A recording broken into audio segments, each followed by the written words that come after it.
Hi. It's Saturday. Happy Saturday. I'm irritable. I'm sorry. Yes, Alex, I do get irritated and tilted when things don't work right. And my phone has been doing that like non-stop lately. And it's really frustrating because like my phone is what I do most of my work from. If I'm not sitting here like streaming, I'm on my stupid Snapchat, my stupid Instagram, and all the other stupid things. And like I tried to record just a quick clip on my Snapchat and on my Instagram being like, hey dudes, we're doing a mental health discussion stream, here's what it's about, you should come in. And it froze on me 4 fucking times, even after I reset my phone, even after I closed out of the apps. So I was just like, fucking, you know, getting super angry because I kept thinking it was working and then it just froze on me. And then Money tried sending me a picture and I couldn't see it, so I had to restart my fucking phone again. Interesting. Oh yeah. OB smokes. You dig the shirt already? Oh yeah. I got it when I got my Nintendo shoes. Alex the Great. It is a iPhone 6s Plus, and because I was poor and stupid, I got the fucking version that has like the least amount of storage. Hi Poon, and it's like $350 to get a new fucking phone so that I can actually like have Discord on my phone again and shit. Because, like, I don't have any apps on this phone. I don't have space for fucking anything. I have, like, a maximum of, like, maybe 100 pictures, and then everything starts tweaking. So I had to delete Twitch from my phone. I had to delete Discord from my phone.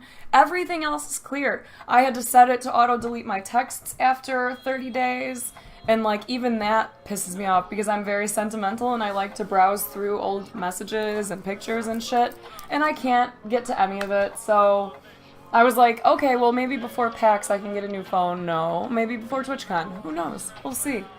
Hi, Chris. Poon, did you have a nice night, my friend? I'm getting all the venting out of the way while we get started anyways. I'm gonna wait for people to pop in here, and then we can have our, like, real discussions. But just, you know, bear with me right now while I try and bring my fucking tilt down. It's probably not your internet either, Rossum. From what I understand, Twitch is having a lot of issues. BDP. That's a funny name. Greetings from not Germany. Thanks, Skelly. Like, I'm going to my friend's house. That's cool. That'll be nice. Just have to hope that Enzo isn't the fucking worst. Everything is annoying. Everything. Hi, Super Cat. I'm just packing a bowl and then we can start discussing why we started doing these and why I feel like it's appropriate and all that kind of stuff. Yeah, I'm gonna bring the salt down. I'm just gonna like try to finish more of my coffee and have some marijuana. Hi, Celestial Ken.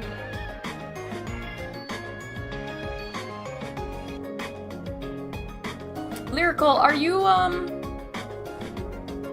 editor for me?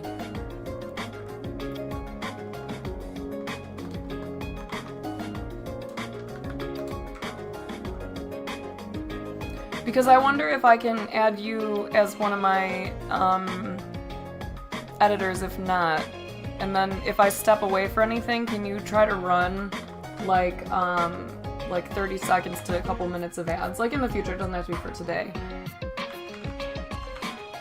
But like this morning when the button wasn't working for me, I should have asked if maybe you could try to run one, but I had to add you. Okay, so I've got Ginger, Miley, Duple, Echoes, Common, Money, Nika, Nighty, Verses, Lyrical. Oh, I could give this to Lamans too.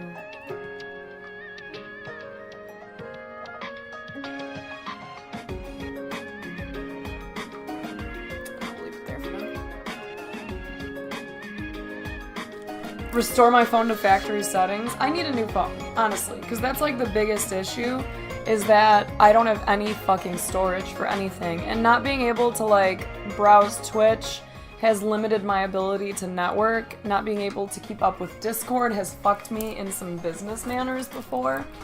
So, like, I really need to just fucking do it. Oh. Poon! What do you mean that's not much? Look at those big-ass balls just dropping into the bitty cup there. Well, it's more like right here. Like, right, ooh. Right. I want to try and get, like, the depth perception right. Right there. Yo, Poon. You're so fucking nice, man. That was super generous. Thank you for the $50 tip. Everyone else needs to bow down because you're the leader of the pack. For sure, Z's. You have a serious health question? Let's hear it. Did you know that a shark will only attack you if you're wet? Why was that something that you had to, throw some exclamation points at? Poon, that's fucking super generous, though, for real. Dude, I really fucking appreciate it, especially with packs coming up. I'm just losing my mind right now. Icon. Enzo, no! I swear, dude, I'm gonna put you outside and fucking leave you there today. This dog is, like, in asshole mode. Oh, okay, boy, I'll take a look at the clan stuff. I keep forgetting to do that. Sharks don't really attack, though. They don't eat humans. Well, some of them do, but they don't do it deliberately. They're not like, hey, a person looks delicious. Some of them, like bull sharks and tiger sharks, are kind of like, you know, exploratory bite, and then they're like, well, fuck it. Why not? Keep eating, because they're bored. I do know the struggle, dude. I got my mortgage. I got all kinds of shit, man. 1 in 4 people are diagnosed with a mental illness. I have heard that. I know that it's incredibly prevalent. Raiden, I'm from Chicago. Jesus, real. How many broken bones is McGregor gonna get tonight? Oh my god. Okay, so for those of you who haven't attended one of these before, while I get myself situated here and pack this bowl so I don't rage, we started doing these kind of as like an impromptu thing. So, about a year ago, it was, I think it was like Mental Health Awareness Week or something, and I'm pretty sure it was like a UK thing, but I saw it trending on Twitter, and I was like, let's just see what's going on about this. And it kind of hit me again how many people have reached out to me since I started streaming and would, you know, discuss things that they're struggling with, talk about like real issues. And then a lot of times I started getting the same question over and over again, where people would say like, how do you stay so happy all the time? So I wrote up this post and I put it up on Twitter, and I just let everyone know something that I hadn't discussed on my stream up until that point. I told them about my struggles with depression, my attempted suicide, and all that kind of stuff. And it sparked a lot of discussions, and there were a lot of people who reached out to me from there and were like, wow, I had no idea that you had so much going on. I had no idea that you have been through so much, whatever. And there were a lot of people who also reached out after that and were like, hey, I didn't realize that we had so much in common in terms of like these horrible tragedies that we may have gone through. Enzo, stop. Enzo, I swear, dude. Because like for certain things, if you go through something really rough, sometimes it's hard for you to believe that anyone else knows what it feels like, or that anyone else could understand you or try and get through it like with you. So sometimes hearing that someone else has experienced something so similar to your own, you know, tragedies or your own terrible things that have happened in your life makes it easier to talk to them about it. So I had a lot more people reach out to discuss their issues, a lot more people saying, you know, I had no idea. I'm happy to hear, like, it sucks, obviously, to have clinical depression and everything, but it's nice to know that we're not alone and that you can kind of, like, work through this, right? So we had that really nice discussion, and then as, like, a side note, I was like, you know what? Should we just hop in here and do an IRL discussion stream and talk about this? And it was like an overwhelming yes on Twitter, so we decided to do it, and we jumped in. And the first one was really hard, it was really emotional, it was like definitely challenging to get through, but at the end of it, like the overall theme of it was very positive. See his little stupid mastiff face back here. You know, all of us have been through a lot, all of us struggle with issues, internal, external, whatever, and it's nice to know you're not alone. So these mental health awareness discussions give us a chance to remind ourselves that we're not alone, and also realize that we have a nice community here. You know what I mean? You guys have someone to fall back on, and it's not just me, it's the pack here. Like, we joke around about it. It's fun to say the name, Snap Pack, but, like, realistically what this is a community that really wants to support each other. Like, really, truly wants to support each other. And, like, for some of you who are new here, I've kind of been talking about this because you've only seen my nonsensical streams, and we talk shit and we fuck around. So if you haven't been to one of these before and you don't want to be involved in something serious, no hard feelings, have a great day. But if you want to get real, that's what's going to happen today. We're going to get into some real stories. It might get sad, we might cry, but we want to, like, be there for each other. So mods are essentially on, like, high alert today. Our capacity for dealing with trolls is very high in most streams. Like, I don't really give a shit what people say to me or, you know, whatever. We don't care. But on days like today, the focus is not to fuck with trolls, it's to help each other. So mods are going to be a little bit less lenient with bullshit trolls and just ban them and say fuck them. Because if anyone honestly wants to try and shit on what today is, they can go fuck themselves, right? Poonshark, 2. Dude, this dog is just, like, scratching the wall. He has so much energy. So, like, this is a great example of someone who can go fuck themselves, whatever the fuck the stupid dude's name is. That's cool, but if they can't handle life stress, fuck them. Survival of the fittest, I call it thinning the herd. Speaking of thinning the herd, please feel free to fuck off and grow up. Good. I'm glad that you guys like it. Yeah, like, you guys know, we can talk all kinds of shit to each other normally, but, like, the overall goal of this is to be good to each other, to be positive, uplifting, and try and help each other through some of the shit that we go through, because a lot of times it's so hard just to get through your day when you're feeling like you're all alone. So that's what we really want to convey, if nothing else. I want you to leave the stream today knowing that you're not alone. Yeah, I'm gonna need to, like, fucking drug this dog so that he stops being a pain. No, don't eat the outlet! Are you kidding me? It's an outlet. No.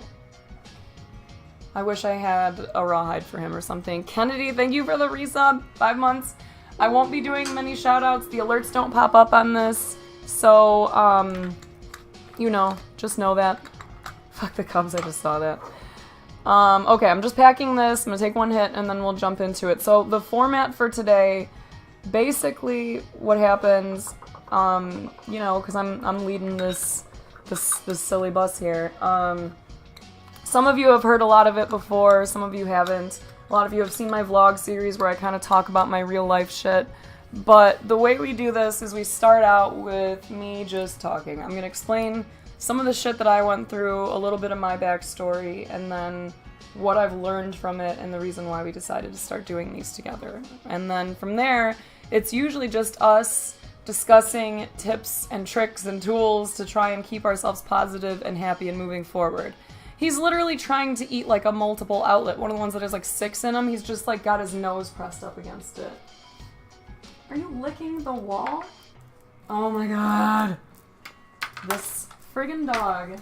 Quit being a psycho, dude. Look, chew on that. Chew on any of the things that you're actually supposed to chew on, and not the fucking wall.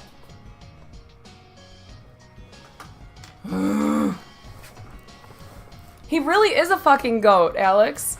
He really is. Like, he eats drywall, he eats random shit, he likes to chew on all of the wrong things. Enzo! No. I'll be right back. I gotta go get his squirt gun. It's how I make him not be bad. This fucking little monster.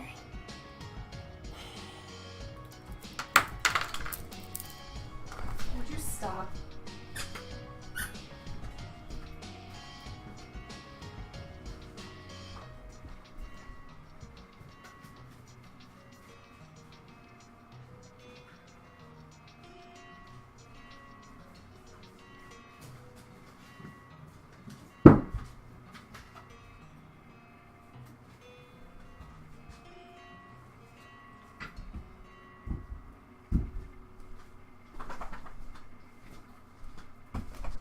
I swear everything is tilting me.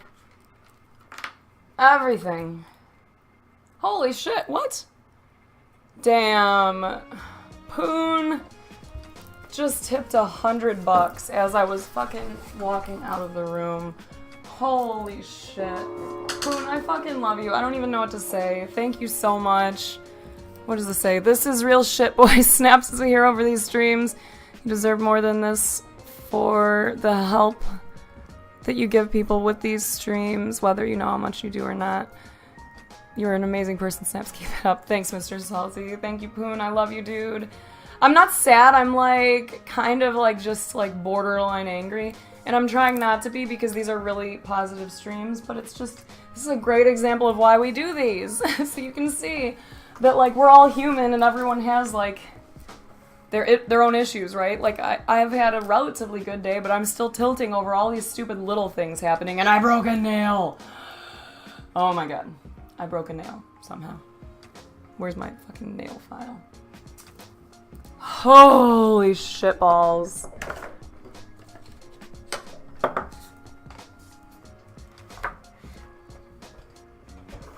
No, I have a nail file in here. Found it. Eat one of the wires for the stream? Well, he's broke the stream a couple of times, this little monster. Like, a lot of people were telling me I shouldn't even allow him in the office, and I was like, no, dude, it's such a hassle, like, letting him run around the house or trying to corral him. The best bet is to just, like, allow him to actually be in here. Man, Poon, thank you again so fucking much for the $150. I hope everyone bowed down. I'm sorry, I was so distracted, but thank you. Okay, I need to hit this so I can stop tilting.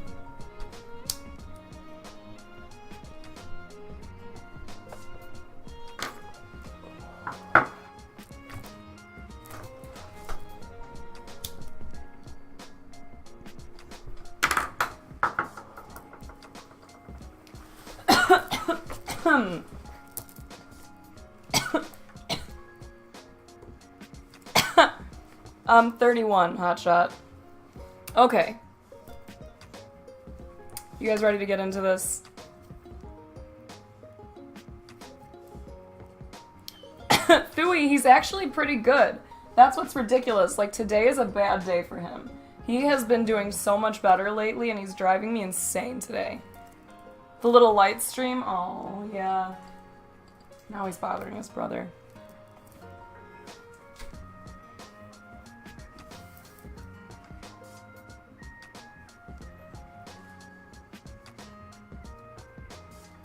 How do I...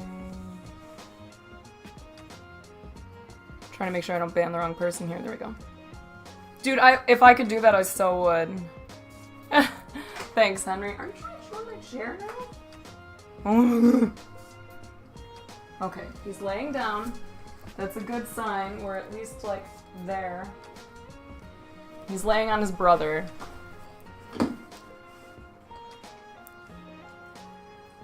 Okay. Let's get started. We'll actually have this discussion now. So, for those of you who are new here, I wish my voice wasn't, like, dying on me. That would make this so much easier, too. Some of you may have heard my story, or at least parts of it. Some of you may not have. Just jump right in, Mikey. It's a weekend. You can do whatever you want. Okay. When I was a baby, we'll just start at the beginning, and I'll try to remember some of the key shit. I haven't had the easiest life, right? I'm insanely grateful for everything that I do have, everything that like happened in my life that led me to where I'm at now. There've been a lot of incredibly wonderful people who have helped to support me, you know, help me get in the right state of mind, whatever. But my life definitely wasn't like a cakewalk, so to speak, which is why I finally started telling people the truth about it, because a lot of people had this idea, because they see me on stream, that I'm just upbeat all the time, I'm happy, I'm animated. If I'm not that, I'm angry, but other than that, no one really knew that I'm sad. So, yeah, it's real talk time, Stoney, you know all this. So, when I was a baby, I was pretty close to a year old.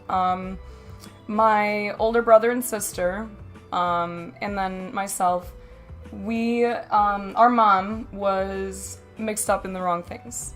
She was all fucked up on drugs, she was addicted to cocaine, and I'm not sure what else. I believe that was her main issue. And she brought us to our grandparents' house under the premise that we were going to be babysat.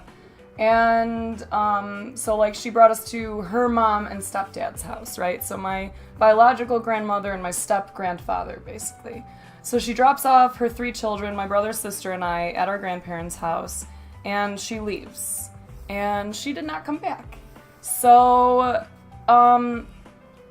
my parents, being the ones that adopted me, my grandparents at the time, I guess, my biological grandmother and my step-grandfather, had a really difficult decision to make. They married late in life. They had both been married previously, so my grandmother had 3 children from a previous marriage, my birth mom being one of them, and then my step-grandfather had 4 kids from a previous marriage. So they married, collectively had 7 children now that they had pretty much gotten through to like the last years of high school. Most of them were in the age of like getting ready to move out. My oldest brother, Beardley's dad actually, had already moved out. So they had to make a decision on what to do with us because they're, you know, they struggled enough in their own lives and they suddenly had 3 children thrust upon them. And if they surrendered us to the state, they were advised that we would all be split up immediately because there's not a lot of instances where children get adopted, especially 3 of them, by the same person. You know, like, you're likely to never see your siblings again if something like that happens. So they really didn't have much time to deliberate it because my older sister was born with a liver disease. It's called biliary atresia, and when she was born, it was really bad. It was really scary. The doctors didn't think that she was going to make it through the night. They had to do this procedure called a Kasai, which is essentially rerouting bile ducts to try to prolong the life of the liver. So they did this procedure on her, but they advised my birth mom and, you know, her grandparents and everything, there's a good chance she's not going to make it through the night. She's not going to make it to her 1st birthday. She's not going to make it to her 5th birthday. So they didn't think she was going to have a very long life. She needed a lot of help. She needed constant medical attention, doctor's visits. She had to go to the hospital a lot, especially for like a young child. You know, that's scary and traumatic, but in order for her to be treated, she needed her... Oh, Jasmine, I love you! Oh no, you're gonna make me feel emotional just seeing your name. We're not doing it. Anyways, damn it, little sister, I love you.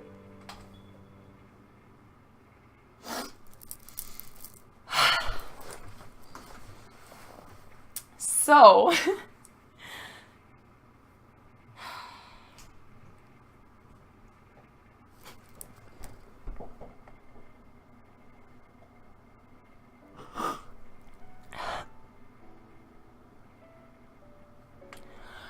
Oh man, it never happens this early, I swear, dudes. So anyways, my grandparents made the decision to adopt us. They needed to get my older sister the medical attention that she needed. And in order to do that, they had to become our legal guardians. So, my sister was about 3 years old. Really? I don't know what he even thinks he heard. My sister was about 3 years old, my brother was 2, I was about 1, and they adopted us after raising 7 fucking kids together. They adopted us, so I went from being the youngest of 3 to suddenly being the youngest of 10, because as you know with adoption, whoever adopts you, if they have kids already, those become your siblings, right? So it's kind of funny to explain to people, but when the adoption happened, all of my aunts and uncles became my siblings, and my birth mom became my aunt, and then my grandparents became my parents. So, my grandparents never intended to deceive us. They never, like, sat us down, because we were so young. They never, like, sat us down and said, Potty was right. Oh my god, Jazzy. So from what my grandmother, like my great grandma, my nana actually told me, they never just deliberately were like, we are your parents now. Like, there were never any instances where they tried to tell us that they were that to us. Like, they were our grandparents and they intended to raise us as our grandparents. But as we started talking and getting to be more humans, you know, because we were little kids, we were calling them apparently Grandma Mommy and Grandpa Daddy, which, like, I saw this, what the fuck's his name, Jeff Foxworthy sketch once where he's talking about, like, you know you're a redneck if you call your grandma your mom and your mom by her first name. And it's kind of funny because that's, like, what I do. But, we were calling them Grandma Mommy and Grandpa Daddy, and then eventually the grandma and grandpa part just kind of fell off, and they became our parents. So it was like this gradual transition of just, like, we didn't know, like, my brother and sister had some very vague memories of my birth mom before she left. I had some, like, really weird flashes of this house that we lived in once, but that was it. Like, I was so young, don't really remember it.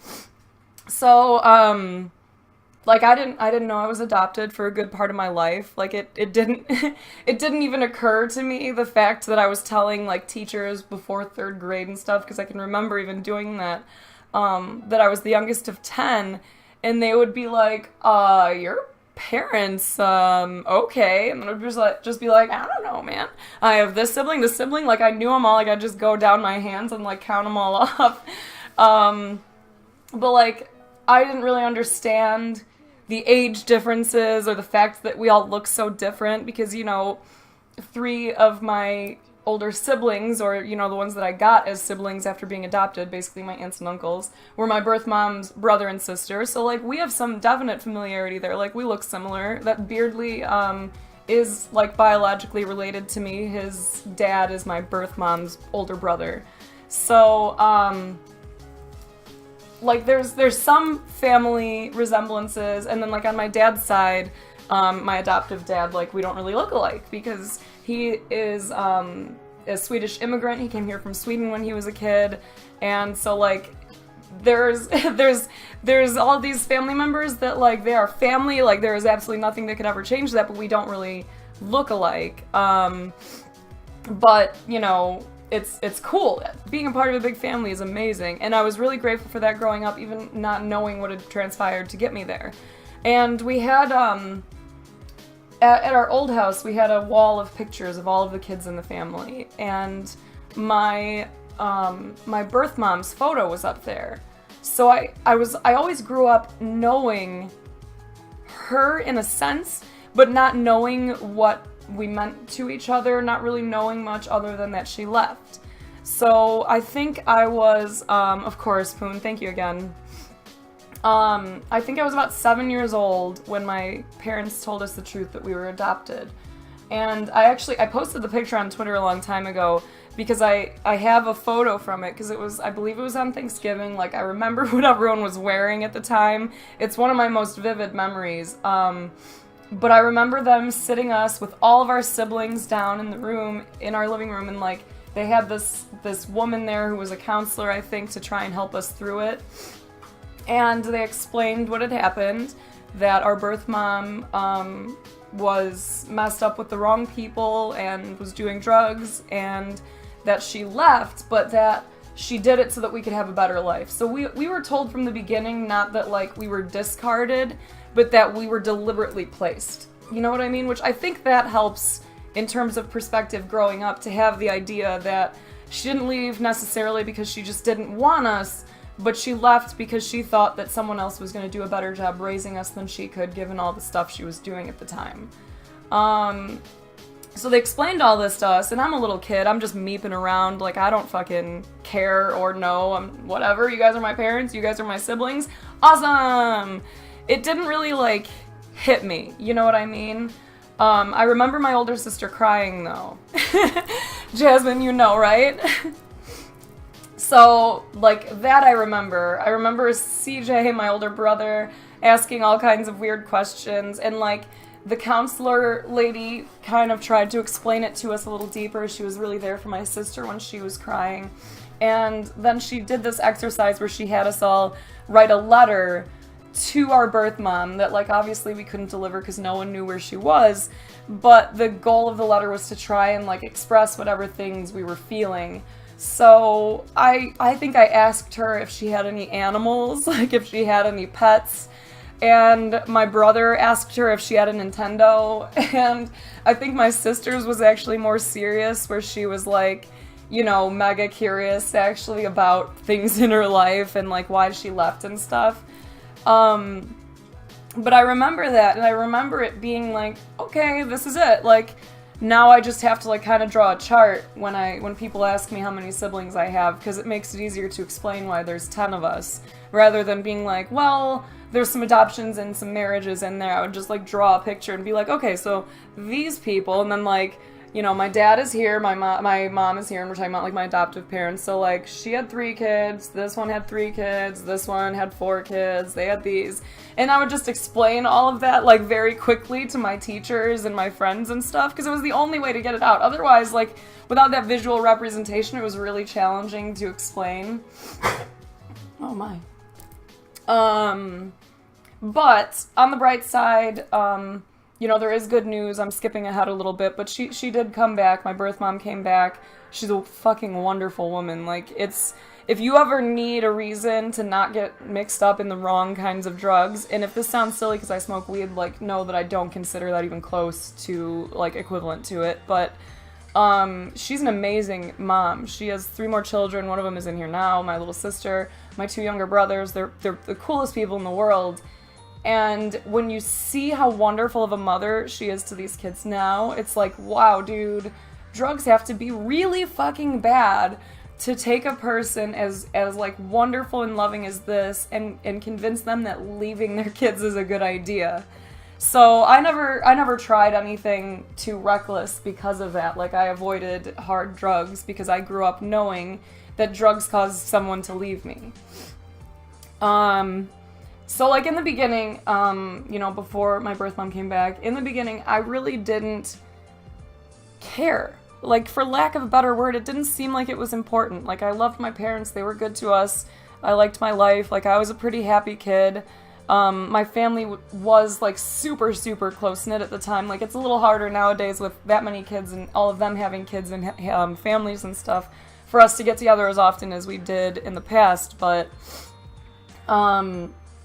like, we had a nice connection. It was really good. It really wasn't until I started getting into my, like, double digits, probably. Like, between 10 and, like, 15, everything kind of shifted in my brain a lot more. I started processing things in a lot more negative of fashion. I started having a lot of self-confidence issues. My social anxiety developed, and it primarily developed around my family, because after a while and after kind of growing up, I think maybe knowing that someone had left me before and that, you know, the 2 people at the head of the household made the decision to add us to their family, essentially, I always had it in the back of my head that maybe, stop, Enzo, that maybe the rest of them didn't want me here, you know, and they never did anything to indicate that. Like, my siblings, my adoptive siblings, my real, like, whatever, all my siblings have always been wonderful to me, really. Like, they're amazing people, but, you know, your mind can really work against you at times, and there were a ton of instances where I really felt like I just shouldn't be there. And I think some of it was because my sister was sick, so, you know, she was favored a lot, and that'll happen, like, obviously, and some of it, I think, was because my brother was a goofball, so everyone loved him. He was so animated and silly, so, like, whenever we went to family parties and stuff, I always felt like my brother was, like, immediately gravitated towards because he's silly, and my sister was immediately gravitated towards because she was ill and such a fucking sweetheart. And then I would just be standing there like, okay, so I started to get really anxious.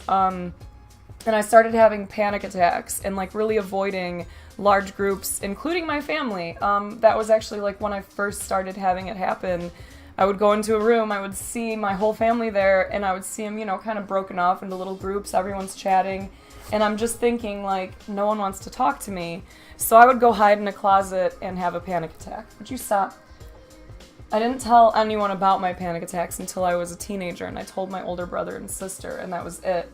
I really thought like it was something to be embarrassed about, something to be ashamed of, the fact that I couldn't control my emotions enough to like not hide in a closet and fucking cry. So the anxiety was kind of challenging enough, and then the depression like really kicked in. I was diagnosed with severe depression, panic disorder, and a bunch of other stuff, including insomnia, when I was like 15. And they put me on a ton of medications. I'm a really bad example of, you know, mental health care working in my favor. It did not work out for me very well. But I do still recommend to everybody that they talk to someone if they can, because that helps more than you could possibly know. What is this dog doing? I swear. But I remember one of the worst moments where I really started to like hate myself as a kid, and it was when we were over at my grandma's house, my nana actually. My parents had dropped us off there for the weekend and everything. It was really nice. We'd go there. My nana was so awesome. I know, Jazzy's driving me crazy today. But we found a couple boxes in her basement of stuff that belonged to my birth mom. So, you know, mind you, she's still gone at this time. No one in the family knows where she is, if she's alive, if she's still doing drugs, like what's going on. But we find this stuff of things that belonged to us when we were babies, stuff that my birth mom had saved and like packed away. Thanks, definitely not. So we're going through it and we find baby books. So there's 3 of them. There's one for my sister, one for my brother, and one for me. And we're all looking through them. Like, we went through my sister's, and it's so cute. There's all these notes from when she was born. There's all these pictures. There's all these like super cute, happy things. We go through my brother's, same thing. Super cute, happy stuff. All these pictures of him. All these little notes about stuff he did as a baby. And then we got to my baby book, and it was empty.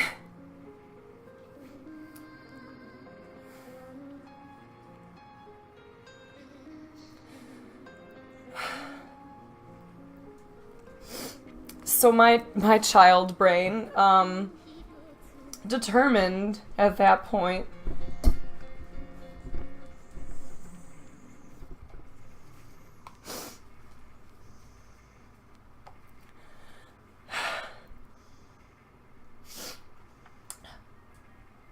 my mind told me that I was the reason she left.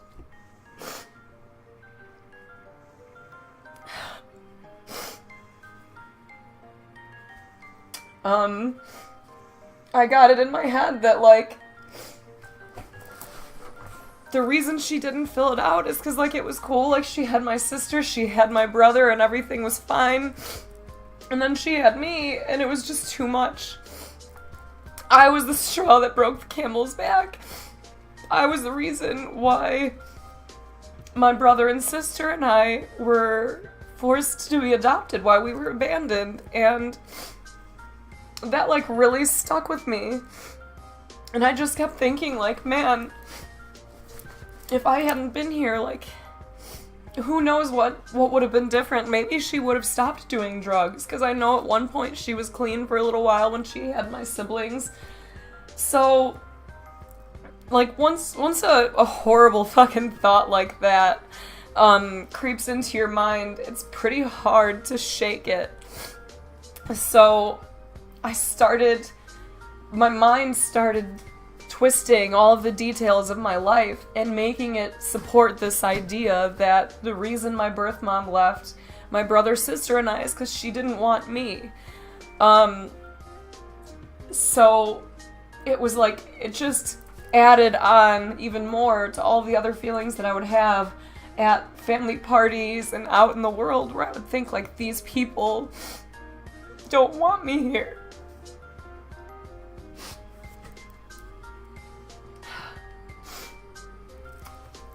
And for those of you who also struggle, oh, Jazzy, I love you.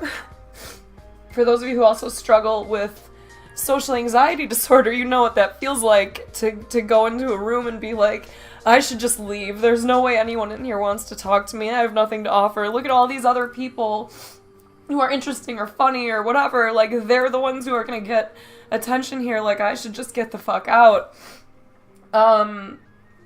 So I really started to, like, just straight up hate myself. Because, like I said, like, my sister was sick, and I know my parents, by adopting us, went from being a couple years away from retirement to selling their houseboat, selling, like, their house, moving. My dad worked as a, like a handyman. Essentially, he was, like, the custodian for this, like, fabric shop for a long time. And he worked, like, backbreaking labor because he had to retire from the fire department when he hurt himself. My mom worked her ass off. Like, they both worked so hard for so much and gave up so much to adopt us. You know, to go from being in your 50s and ready to, like, stop working to starting the fuck over with 3 brand new kids is crazy. So I just started to, like, see everything that they struggled through as a reflection of something that I had done wrong by just fucking existing. So it kind of made it even harder just knowing that they were struggling to raise us and that it was, like, my fault that they had to do it in the first place. And so when I was diagnosed, I was, like, 15 when I was diagnosed with, you know, actual, like, depressive or depression, severe depression, all that shit. And they recommended that I go to a psychiatrist. So I went, and I had probably the worst fucking psychiatrist in the world. Thank you, Hammy Green, thanks for the bits. Because I was 15 years old, and this woman put me on 25 milligrams of Zoloft to start. Zoloft was not, at least at the time, Zoloft and Wellbutrin and all the other drugs that she gave me were not even approved for kids under the age of 18 at the time, and she still prescribed them to me in excess. So she started me on 25. I went back to her pretty quickly and was like, hey man, I can't do this. Like, this stuff makes me feel really, really sick. Like, I already had issues with sleeping. My insomnia has been killing me lately, but this makes it worse. I'm not doing better, I'm doing worse, I would like to go off of this. And she was like, okay, well, you know, sometimes it takes time for it to take effect, some people need different dosages. So her idea was to bump my dosage from 25 to 50. Same thing, went back, I'm going fucking crazy, please take me off of this. She bumped me to 75. She bumped me again to 150. So I told her I was gonna stop taking the fucking pills because I was going insane, and she was like, okay, don't do that, we'll just switch your prescription, we'll switch you to something else, but I can't just stop you on one and start you on another, you have to stay on both and then we'll wean you off. So basically, by the end of it, I was on 150 milligrams of Wellbutrin, 150 milligrams of Zoloft at the same time, and then she also prescribed what I believe was the same dosage in, a sleep aid, which I always fucking forget the name of it. But, like, people wanted, like, adult people wanted to buy this shit off of me, Klonopin, because it was so strong. So I hated taking the pills. The insomnia medication wasn't even working. Like, literally none of the stuff she was doing was working for me. I got so much worse so fast. I went, like, a month without sleeping. I started hallucinating from lack of sleep. So I'm just this, like, teenage mess walking around school seeing poop blobs in place of people's faces. Like, if you look at a light for too long, you know? I was, like, hallucinating strange colors and shapes. I was having difficulty seeing what I was actually seeing. And I kept going back to her, telling her I wanted off, and she kept telling me bullshit, basically. So around that time when I was 15, it got to be too much, and I attempted suicide. I took what I had of all of those pill bottles and I swallowed them all. Fortunately for me, I have one of the best friends that I could possibly have in the world, and he's still my friend today, and I think, like most people, well, like a lot of people, when they attempt suicide, it's really like a cry for help, right? I was talking to him on the phone when things started to hit me, and I started to get really sick from it, and I think he figured out what was going on, and he drove over to my house, kicked the door in, called an ambulance, and got me to the hospital in time for them to pump my stomach and make sure that I didn't die. And I was just like so happy to be off of the fucking medication. Honestly, I refused to take it when I was like hospitalized. But they pumped my stomach and I had to go and stay in like the what do you call it? The, mental health section of the hospital, which is a really scary place if you're a kid and you're already in a fucking weird place mentally. And this place was not very well managed either. Like, the people in there were fucking terrible, honestly. I was prone to self-harm before I was hospitalized, so I still had some fresh scars on my arms. And I remember at one point I was leaving one of the group therapy sessions, and one of the, like, orderlies or whatever the fuck, I don't know what his qualifications were at all, but he just, like, grabbed my wrist as I was walking out the door and turned it and looked at my arm and was like, "Why do you always want to do that to yourself?" Or, "Why do you kids always want to do that to yourself? Do you not know how ugly that looks?" And I was just like, "Okay, thanks. That's really helpful and uplifting."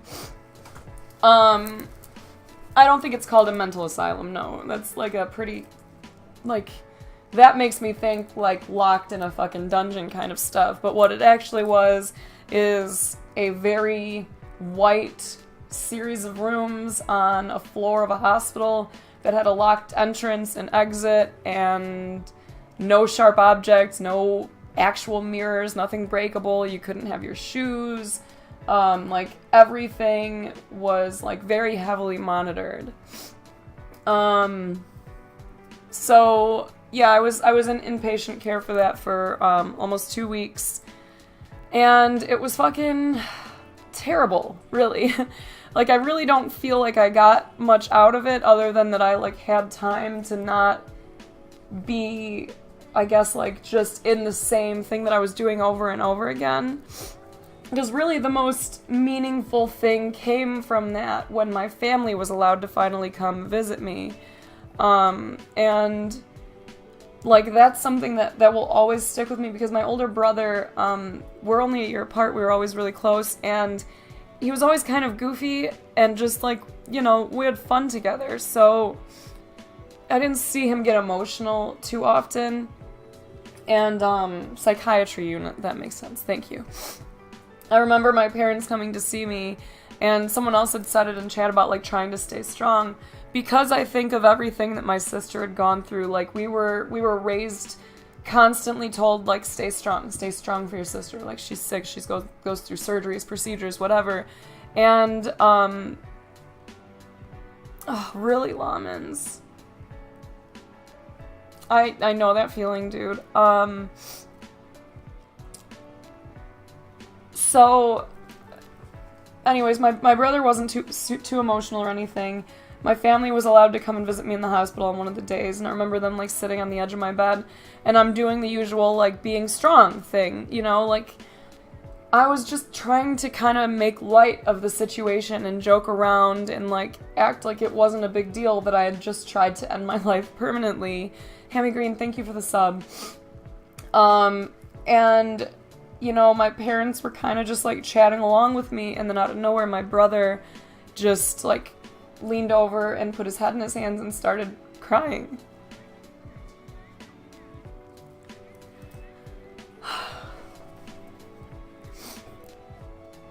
And I remember him saying, I had no idea that you were so sad. I had no idea about any of this. And he forced me to kind of look at it a little more seriously again. And, I don't know why that, of all of the things that I had been through in my life, was one of the things that finally clicked, like, hey, dummy, people care about you. But that did it. Seeing someone who I always admired and respected and adored, because, like, I was such a little tomboy, I went everywhere with my brother, it was, like, heartbreaking. So I actually attempted to get the most out of the rest of my stay in the hospital at that point, and, like, you know, tried to commit to some of the therapy sessions and everything, and, while I still believe that a lot of their methodologies were fucking terrible, in the end, like, that moment with my brother is what, like, really clicked and really, like, kind of saved me from wanting to ever do that again. Because I saw how upset he was knowing that, like, it could have happened. And I couldn't picture making him feel worse if I had actually succeeded.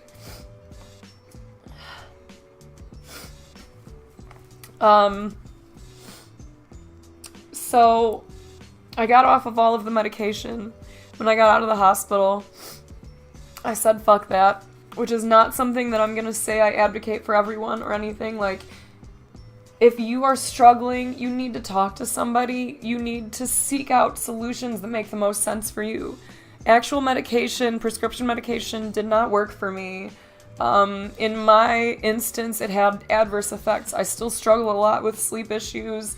I still battle my depression every day. My anxiety is still kind of a bitch. But I'm so traumatized from that. Thank you again, Brody. Or hi, Brody. I don't know why I said thank you again. And I can't do it. I'm horrified of the concept. I don't take medication if I can avoid it for pretty much anything. Just because of that. Like, it fucking scares me, the concept of putting stuff in my brain that can change it like that.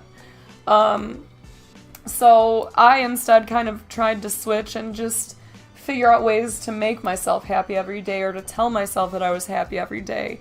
And I'll admit, like, weed helps me a lot. And it's not for everyone. Some people who have anxiety or depression can't smoke. Like, it does not work well for them. It's like everyone for themselves, but, or, you know, everyone is different. But for me, it does help me, because part of my issue is also I have an anger issue. I had to go through some anger management classes after the hospitalization, and, like, there's some rage, and it's fucking scary, man. It's not fun. A lot of you guys, we've talked about this before, have the same thing where you have anger issues, and it's so awful, because it's kind of similar to having anxiety or to having depression. Like, you get so angry that you can't control your own emotions, and when your emotion that you're trying to control is anger, and you're getting angry because you can't control it, it just keeps feeding and building this big ball of rage, and it's like the smallest thing would make me snap. Like, I would get mad, and I remember a couple of instances of just, like, breaking the most ridiculous things. Like, I smashed a huge pan on the counter and, like, bent it in half because my brother was, like, poking at me and trying to piss me off when I was younger, and I just lost it and smashed it. Like, I punched through a fucking window. I got into a lot of fights when I was younger. Like, it's definitely not healthy. So weed has helped me a lot because it helps me dial back my anger and manage my my insomnia for sure. But I noticed that, like, in my everyday life, it's easier for me to not get bogged down by bullshit and get angry and upset and depressed and feel like I'm sliding backwards down a hill if I'm a little bit medicated, we'll say. Like, I'm not talking about I'm walking around with my eyes, like, half closed in a total fog. I'm talking maybe a couple hits off of a pipe, and then I'm able to look out the window and be like, that's a pretty bird. Instead of being like, everything is too much for me, you know what I mean? And yes, I think a lot of it, like, fear and anger go very hand in hand, right, Pookie? Like, you get that anxiety building, and then it stresses you out and angers you, and you start thinking, these are all the reasons why this is my fault, all that kind of stuff. It's terrible. Oh, I'm sure, Kennedy. And I know, like my old youth leader from my church had to go on antidepressant medication, and it saved her life. One of the medications that made me want to kill myself saved her. So it's so different for everyone. I'm just telling you, like, what I've gone through, essentially. But, like, Jesus, don't ever take this as, like, I should stop taking my meds and just smoke. Like, you need to know your own mind, your own body. You need to talk to your doctors, people who care about you, and find what works for you. But I'm more so trying to make the point that there are options out there for everybody. And, pot in your mind is the real meds. Dude, for fucking real. The main point is, like, don't give up. If you're feeling like you're not getting anywhere with the medications, or if you're feeling like you're not getting anywhere on your own, like, reach out. You can't do this alone. You really can't. No matter how many times you told yourself you were strong, or your family told you that you were strong, you don't always have to be strong. Showing vulnerability, if you consider it weakness, it's definitely not, but showing that you need help, it's purely human, and there are so many people in your life, including all of the people now here in this room here, that care enough to listen and try and help you. So no matter what, don't ever think that you're alone. Don't ever think that death is the answer, because it is final as fuck. That is it. There is no coming back. Like, I know it sounds stupid and redundant to say something like that, because obviously death is final, but it's almost like you don't think about it as much when you're in that state. You're just thinking, I want this to stop. I want the pain to stop. And there are ways to make it stop. There are so many ways. It might not be easy. You might have to work for a long fucking time to manage your happiness. But no matter what, you should never ever look at death or self-harm as the answer. Like, I stopped hurting myself, I stopped engaging in destructive behaviors, and I stopped giving myself that possible out a long time ago. And I'm not gonna say that thought doesn't cross my mind sometimes, but I'm able to quickly push it out and say, like, it's still not the answer. Like, I would rather be here sad every fucking day than just be gone, because you never know when your life can change. And like, my birth mom wound up coming back when I was like 15 or 16, not too long after all of that shit went down with my suicide attempt. And I'm so grateful, obviously, that I'm alive and that didn't happen, because I would have missed out on an opportunity to know my younger siblings, and they're fucking, like, the coolest people in the world. And you know, when she came back, she had 3 very young kids. What were they? 5, 4, and 3. Just these adorable little brown, this giant brown-eyed babies. And they knew about us. They knew about my brother, sister, and I. I didn't know that they existed until, like, when my birth mom came back. But, like, that wasn't an easy transition. She left. There was a lot of hurt feelings from my family and her. My mom was horrified, was terrified. She had nightmares her whole life that my birth mom was going to come back one day and try to steal us back. So, like, my mom had anxiety constantly. She would, like, certain times, like, I remember one time she had a dream that a white car had pulled up in front of our house. My birth mom had grabbed us out of the front yard and then, like, drove off, and that she couldn't find us. So the next day, we're playing in the yard, and my mom sees a white car parked down near, like, this neighborhood sign by us. And she panicked and came running outside and made us come in, and we didn't really understand what was happening. Where did my puppy go? This is very... I don't know where he went. Hold on, I gotta go check on him or put him outside.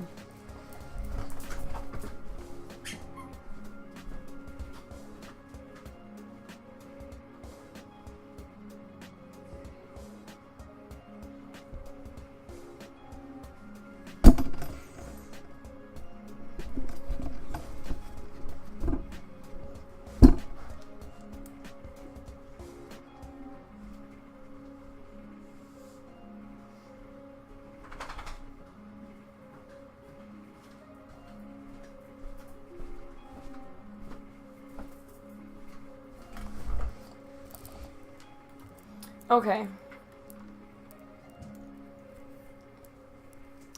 Definitely not. No, that's not going to get you anywhere. It really isn't. It's just going to give you one more scar to look back at and feel bad about, because some of mine are still visible. And, like, I'm thankful that a lot of them, like, I don't think anyone who just, like, saw my arms would notice them right away. But I see them every day. Like, I'm trying to start covering them up with tattoos and shit. But anyways, so, like, my mom... was really scared that my birth mom was going to try to steal us back, and that was something that she kept, like, her whole life, pretty much, or, like, since she adopted us. So when my birth mom came back, based on the fact that she had just dipped for 15 years and not come back, everyone wasn't exactly rushing to welcome her back in. She wrote us a letter saying that she had cleaned up years ago, like a long time ago, and that she was married and she had a family and she was, like, in good health and was, like, in a much better place. Really? Oh, much love, Wookie. So yeah, like, the first time I met my birth mom, I had to do it on my own. I had a couple of friends go with me, like, one of my best friends since 3rd grade went with me, and I actually had to meet her at a mall. So, you know, my family was so anti the idea of her just, like, coming back into family parties and stuff, so I had to go meet her at a mall, and, like, it was such an incredibly profound experience because I got to meet these younger siblings that I didn't even know about, that had grown up their whole, you know, albeit short lives, but, like, their whole lives knowing about us. So, like, I met them in this, like, big area near this, like, play center thing inside the mall, and my siblings immediately came running up to me, and, you know, I'm 15, maybe 16 at this point, and they're 5, 4, and 3, so they're just these tiny little nuggets, and they just ran up to me like they had known me forever. They gave me big hugs. They were calling me sissy, which, like, before that, if, like, I had heard anyone say that, I would have thought, like, that's the dumbest thing ever, don't say that. But, like, when they said it, I was just like, they were so fucking cute. So, like, we started to build a relationship gradually over time. I started spending a lot of time with my siblings when they were younger, and fortunately, after a lot of time and discussion and some heartache and drama, my birth mom and the kids are all a part of the family now. So it's not like it never happened, but it's all is forgiven, essentially. You know, if someone has a birthday or whatever, like, my birth mom and my mom are super close now, like, crazy close, and they are so fucking similar, by the way. And my little sister is my best fucking friend in the whole world. My brother and sister lived with me for a little while. Like, I'm so grateful because they're just the coolest people, and I'm so glad that they came back.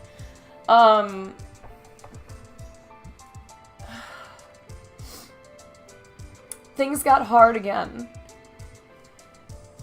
years later. When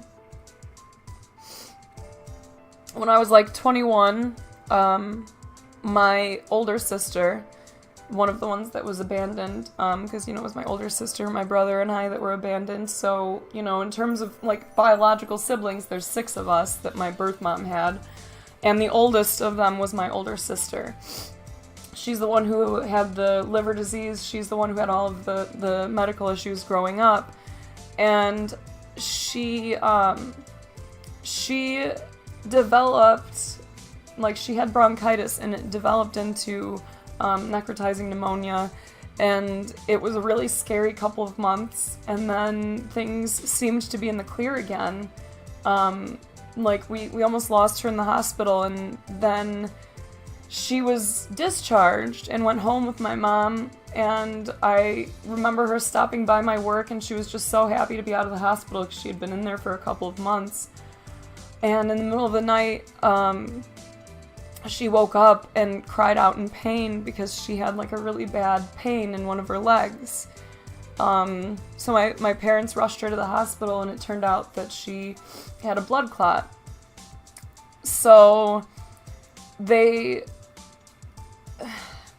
it's kind of confusing how it all worked out, but they had to kind of bounce back and forth between anticoagulants and then the actual, like, thickening agents to try and get her into the right place, because they were worried about this blood clot, but at the same time, you know, having thin blood can be really dangerous for someone with her condition, because she had 3 liver transplants throughout the course of her life. And liver transplants are insanely invasive surgeries, as you can imagine. So it was a really stormy, like winter stormy night, and she was about to be airlifted to the hospital that knew how to treat her.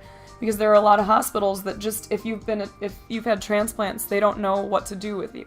There's a lot of things that you have to avoid and things that have to be done differently when you've gone through such a crazy surgery. So they were planning to airlift her to a hospital in Wisconsin, and because of this winter storm, they couldn't get a helicopter out. So these two wonderful nurses actually got off of their shifts, and they rode with her in an ambulance for like a 3 or 4 hour drive, I think, all the way up to Wisconsin to go to this hospital that knew how to handle someone with a transplant.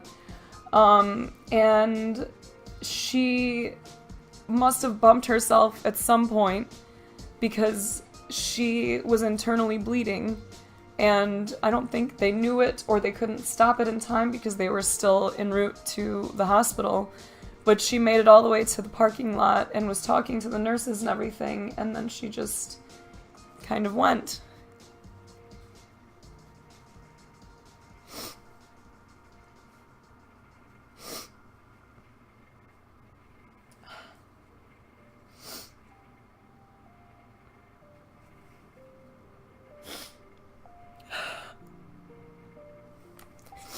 At the time, my older sister and I were living together. You know, when we were growing up, we were sisters that were 3 years apart, so we would get along and then we would hate each other a day later.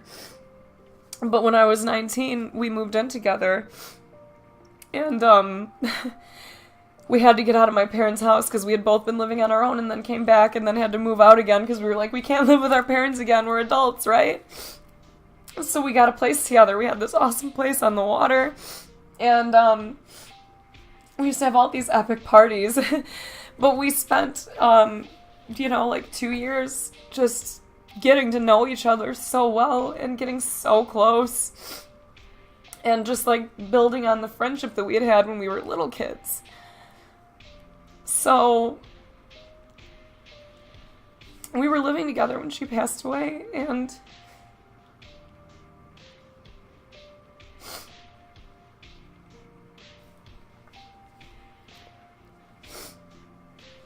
I don't know how to explain the pain of coming home and knowing that the person that you live with, the person that you care about, sibling, isn't going to be coming home anymore.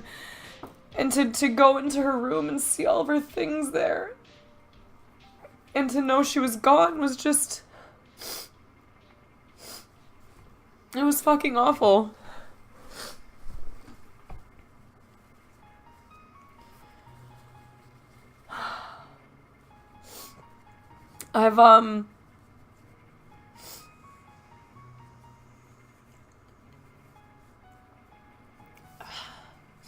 There's a lot of reasons why I bring up my sister's death. When she left the hospital that night, I swear I fucking knew that it was gonna happen. When she was sick one time, before her 3rd liver transplant, I believe, she got really depressed, and she didn't really want to go on anymore. She always felt like she was a burden because of how much time we had to spend in the hospital with her and everything. She just always felt terrible that we were constantly having to take care of her.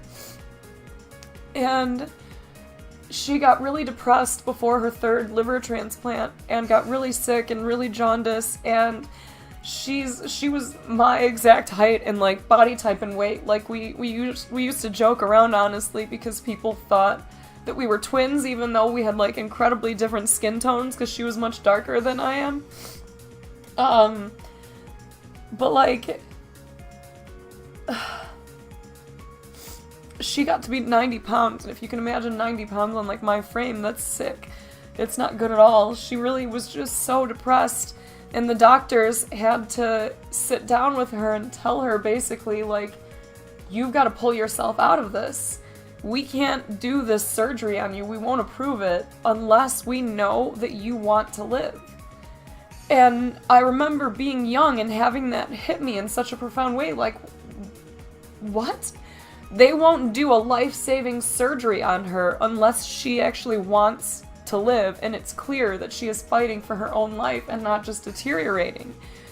And they explained to her how important your mind-body connection is, that they could be doing this surgery and everything else could be going right, but if her mind is in this non-fight mode, she won't make it through it, because a liver transplant is a fucking 24-hour surgery. So the concept that your body could shut down if your mind fucking willed it to was crazy for me. And fortunately, like, she did. She turned it around. She started fighting more, and she came out of all of her surgeries with flying color. Like, she did an amazing job coming out of her third surgery. She got healthy again. But I know that when she spent a couple months in the hospital and got discharged and then went right back in the next day, she gave up.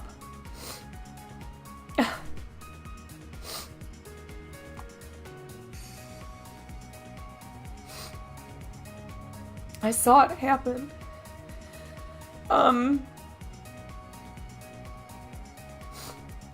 We were at the hospital with her before they started to transfer her. And we had to take off her jewelry and stuff, and she gave me this mood ring that she always wore because her favorite movie ever was My Girl. So she would always buy mood rings. Everywhere she went, mood ring everything. Like, the necklaces, the actual rings, but she had this really simple little mood ring band. And she handed it to me, and I swear I fucking felt it when I put that ring on my finger. I knew I wasn't gonna give it back to her, and I knew it because I knew she didn't want to go on. Because she was speaking in such defeatist tones and just saying, like, I can't do this anymore.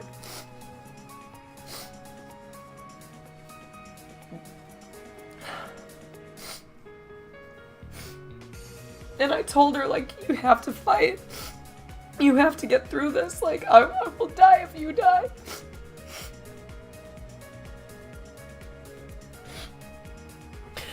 And we put our foreheads together and we cried together. And then they left, and that was it. When my sister Cindy came to my house in the middle of the night, I knew immediately what was wrong. And when she told me that my sister wasn't coming home, I fucking broke. Like, I think despite all the, like, good in the world and all the good that, like, I've encountered since then and all the positivity that I have, I think that's just something that, like, you can't fully come back from. She was my best friend at the time. Like, every morning we'd go into each other's rooms and we would lay on each other's beds and talk, and we had all these rituals and routines. So losing her just crushed me. And it still does today. Like, it's for those of us who have lost someone important in our lives, like, I tell people this a lot. It's hard to say this to someone when they're going through something really serious like that, but it really doesn't get easier. You just learn to manage or accept it or whatever, because there are certain days where I can talk about her and it's fine, and we can joke about her and all the goofy shit she used to say and do, because she was such a unique person. And then there's some days where, like, the slightest mention of her name will send me into a spiral and I'm just done for the day. But I feel like even, you know, the depression and all the stuff that I've been through since then, one of the things that I try to do is find any reason to be positive. And, like, we adopted this thing here called ATLT, and our friend Lansing got us on this. And, like, it's just appreciate the little things. So I kind of learned something similar when I was going to church still. My youth leader was calling them God sightings. So it was like, look through your day and, like, just find one reason to be thankful, to see something beautiful in the world. And she would say, like, it could be something incredibly small, like the sunset is super colorful today, or it could be something really big, like I am really happy because, I don't know, like something incredible is happening in my life, but there are going to be a ton of days where it's something incredibly small, and you just have to hang on to that as a reminder that there is good in this world and that there's tons of possibility to it. So like we do the appreciate the little things thing, where we talk about the little things that we're so grateful for and we're so happy for, and like one of the things I'm so insanely grateful for is, like, you know, obviously I'm happy that I'm here, that my suicide attempt didn't go through, that I got to meet my birth mom and my siblings, and especially now that my older sister is gone, and I'm having this opportunity to get to know my younger siblings as adults now, because they're like 18, 19, and 16, I think.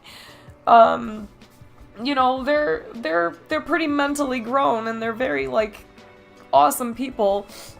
But I remember, like, my little sister, before she moved in with me for a little while, we were hanging out over here, and I don't remember what it was that happened, but we were just goofing off, and she laughed really hard. And I hadn't heard her laugh that hard in a long time, and I didn't even realize. But she has my older sister's laugh. Like, not always, but like, I kind of have it too. I catch myself doing it once in a while, but there's this certain type of laugh that was very distinct. And my little sister laughed, and I heard my older sister. And like, when you would do anything to hear someone's voice, or to hear something that really is them or reminds you of them, it's so special when it happens, and you're not expecting it. And to hear my little sister make a noise that was so 100% her, it fucking killed me. But it made me so happy. So fucking happy. Because, like, the more my sister and I grow close, the more I see that, like, despite her having been very young when my sister was, you know, living with me and we were having fun and partying, because there's quite an age difference there, she's so much like us, and she's so much like my sister, and she does all these things that are so my sister. Like, my 19-year-old sister is, like, the same somehow as she would have been 35-year-old sister, and it's so fucking special. So it's just a reminder, like, you just, no matter what it is that you're going through, there is some light at the end of the tunnel. It's fucking hard to look for sometimes.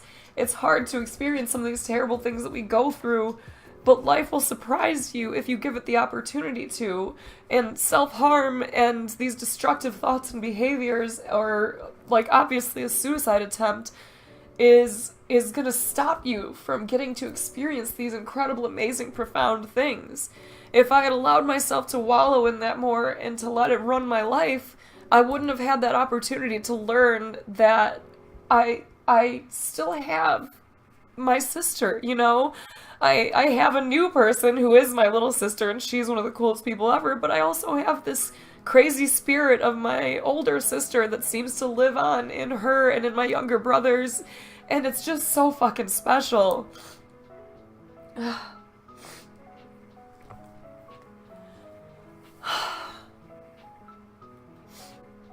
And I can't say that, like, things have been easy since then, since the suicide attempt, since all of that.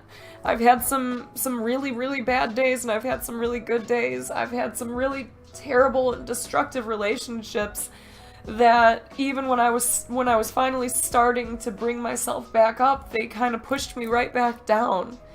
But somehow, I think, honestly, because I have such a wonderful family support system, I've managed to make it through that, through, like, all of the bullshit, through a really terrible, emotionally abusive relationship. Jasmine, I love you. Through everything. So I'm in a much better place now, and I thank you guys for this all the time. I've told you before, like, Twitch changed my life, and I really truly mean that, because I was starting to fall right back into that hole really bad a couple years ago, and I went back to hating myself and thinking, like, people don't want me around, and a lot of it was due to being in the wrong relationship.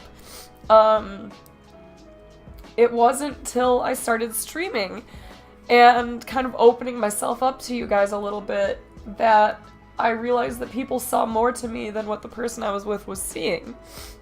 And that's a weird thing to experience. And I don't mean this in like people were telling me I'm pretty and that made me feel good. It was more like people were seeing the real things, like the things that this person wasn't noticing and a lot of times was inflicting.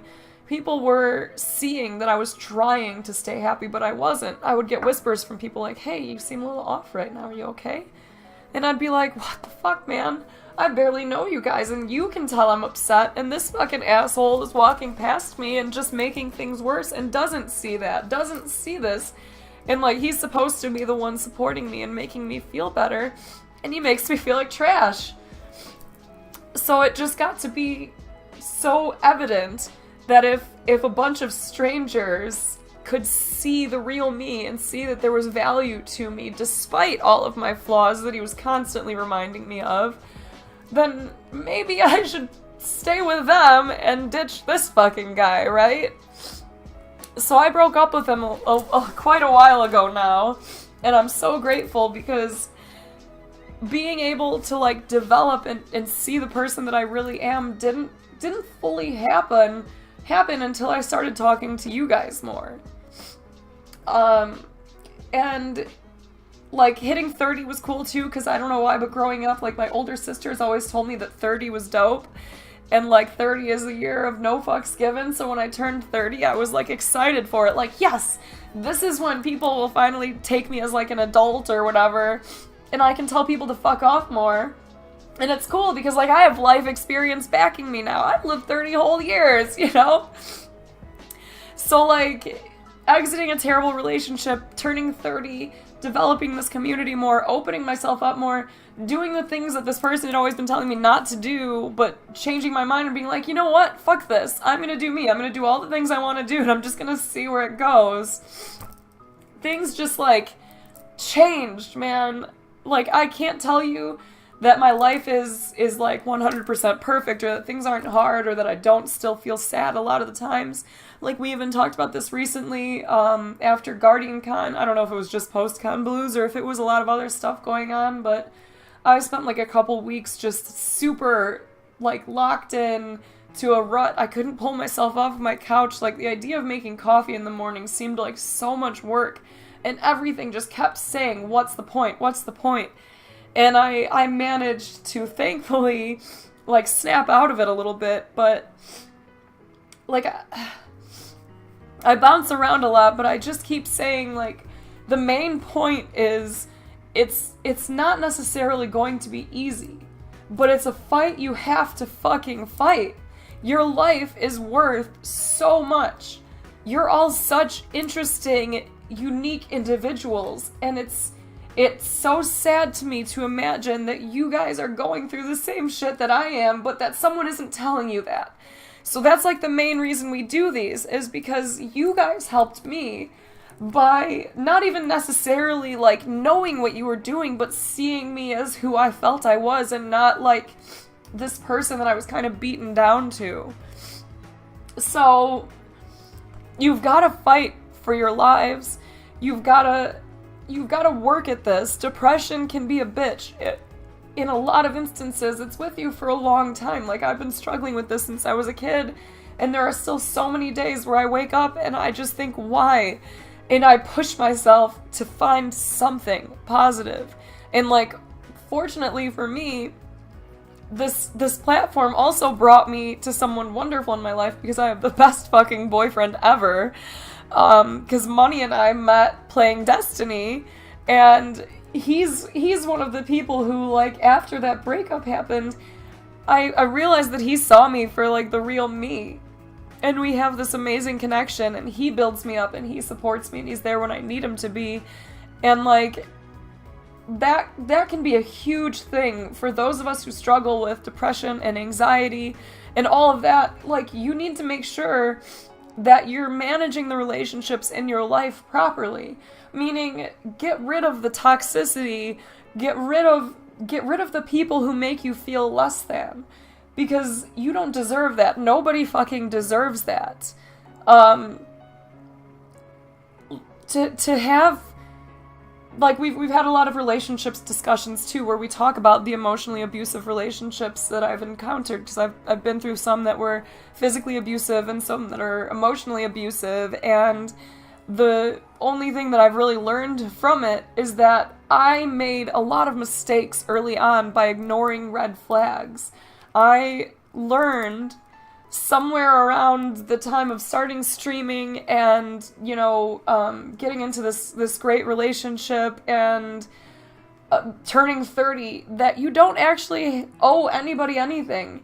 You don't have to do anything you don't want to do in your own life. Like, we can all live totally no fucks given with a little asterisk in there of, like, be a good person, meaning don't ever set out to harm anyone or be malicious.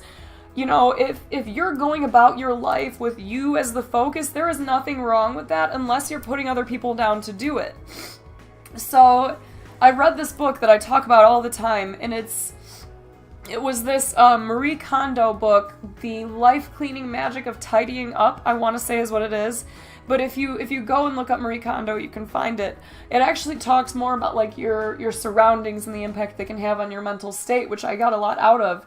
But past that, there was one specific thing that she said that really stuck with me, and it's when she's discussing how to go through your items and start throwing things away. And she said, you need to take every item, and at this time she was discussing clothing, and you need to take every item and look at it and think, just a simple thought, does this bring me joy? And that joy can manifest itself in many different ways. It can be like, yes, this shirt has sentimental value, or I like the way I feel when I wear it, or, I really like wearing this to bed, whatever.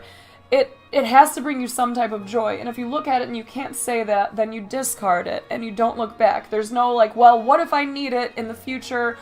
I spent this money on it, so I might as well keep it. None of that. Like, you look at it kind of black and white, like, does this bring you joy or not? And if it doesn't, then, discard it. Lemons, yeah, maybe. So I started applying that to my life, not just my belongings, but to the relationships in my life as well. Does this bring me joy? And this isn't to say that, people should be doing things for you, or that every relationship has to be completely equal and reciprocal, where they do things for you and you do things for them. It's more so about the mental state and, do they make you feel good? Do you have joy that comes from this relationship, or are you hanging on to it because you feel that you owe them or you owe someone something? Because I've heard that a ton of times, like, oh, they did this for me a long time ago, so I can't leave them now. But what are they doing for you? They're not bringing you joy. They're only bringing negativity into your life. So if it's your boyfriend, your girlfriend, like your husband, wife, whatever, your best friend, family even, and this is hard for a lot of us, but you don't owe your family anything either. It doesn't matter. Your life is yours alone. You have to decide how you want to live it. And if there are things or people that are dragging you down, there is nothing wrong with cutting them off. Obviously there's a right way and a wrong way to do things. God, Psycho, I love you.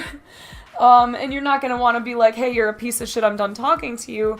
But, I distanced myself from some friends, and I said it as nicely as possible, like, hey, every time we hang out, these things happen, they make me feel this way, and it kind of occurred to me, like, why am I putting myself in this situation when it feels like you really don't care the way you're supposed to as a good friend, right?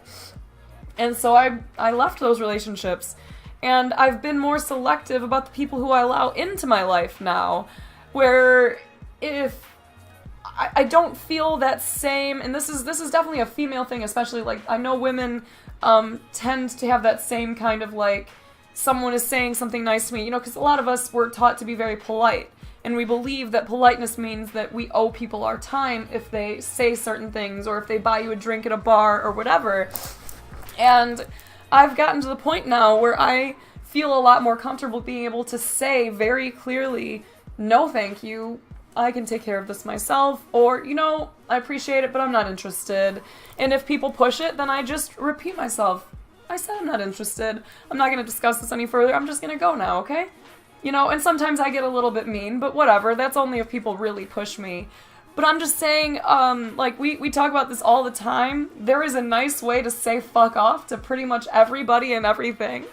So don't do things that you don't want to do, and don't ignore red flags and your gut instincts when you're entering these relationships, whether it's with friends, family, or significant others. If you feel in your gut, like, that thing that they said made me kind of feel bad. Do they look at me this way? Is this like how they really feel about me, or whatever? Like, there's every bad relationship I've had, I can look back and I could tell you a million different red flags that I ignored.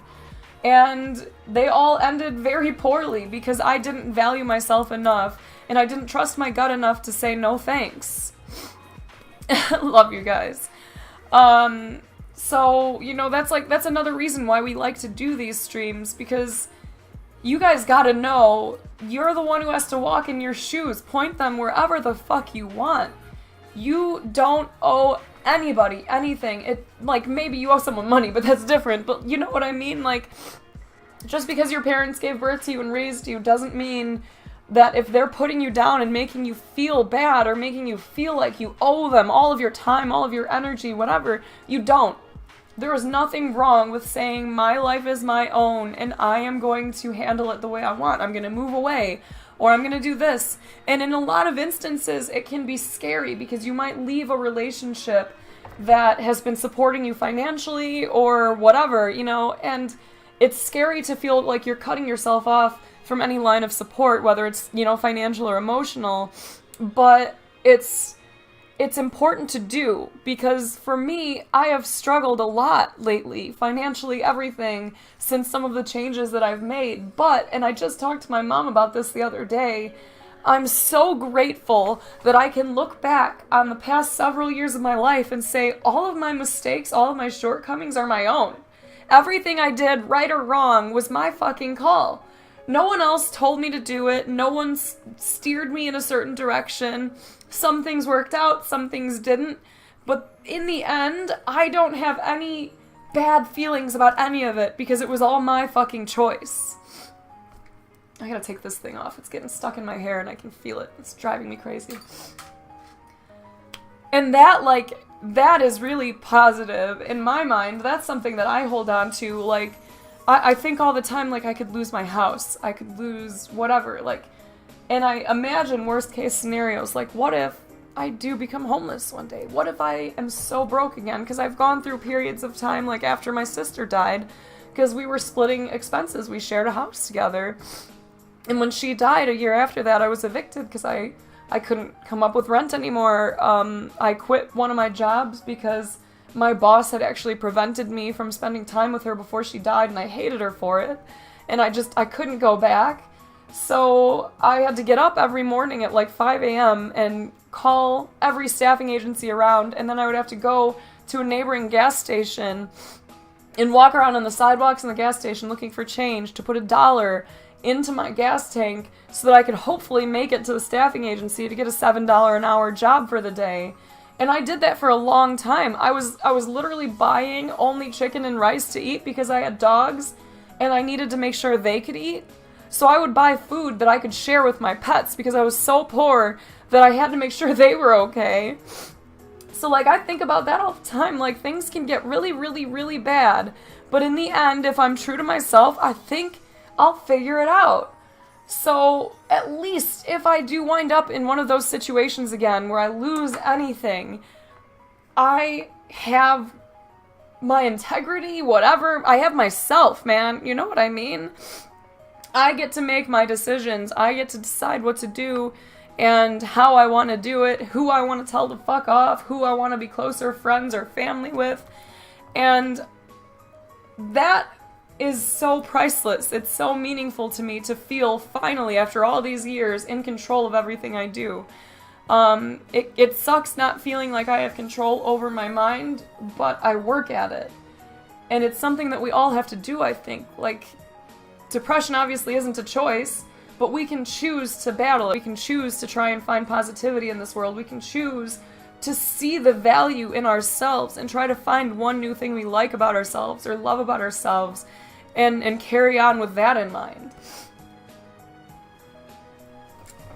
Oh, I'm gonna take a sip of coffee.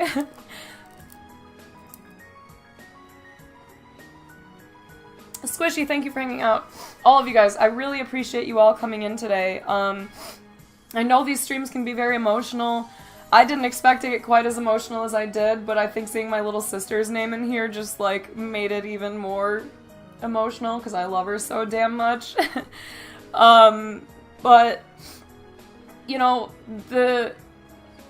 one of the coolest things that... Oh, little sister, I love you! One of the coolest things that I'm starting to learn about having this platform is that I can potentially help people. And getting to be a part of the Guardian Con charity stream was amazing and so cool. You know, getting to do these streams and the relationship discussion streams where we talk about not allowing yourself to fall victim to these terrible, traumatizing relationships, the emotionally abusive, the actually abusive. You know, just knowing that you have choices, you have options. This world is huge and so full of possibility.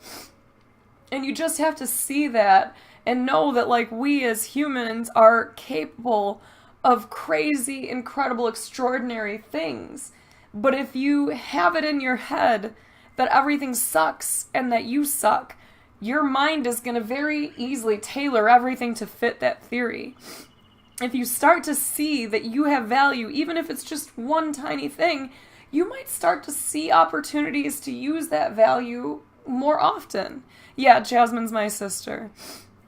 Any advice for a parent with a teen who suffers from depression? That's tough. I mean, if you can get him to come into chat, maybe some perspective will help. But really, like, he needs to talk to somebody. And that's one of the biggest things. I know I like my cup too. One of my best friends got me this. Dopa. You know, my siblings struggle as well.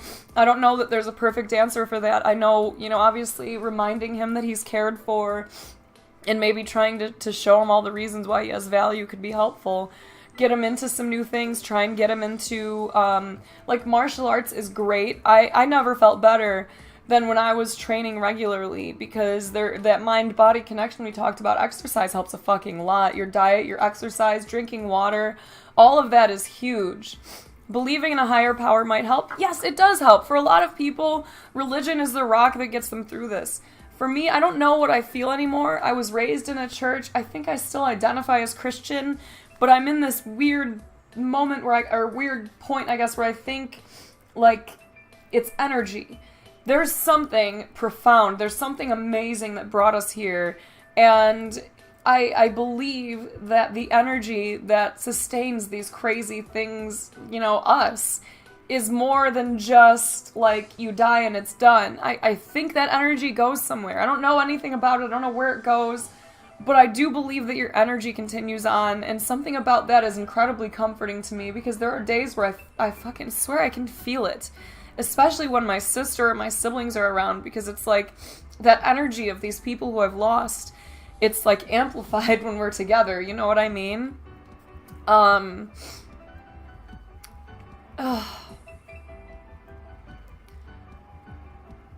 Pretty much being bossy. Like I do believe in some form of a spirit. I think we're more than just a really, really smart animal.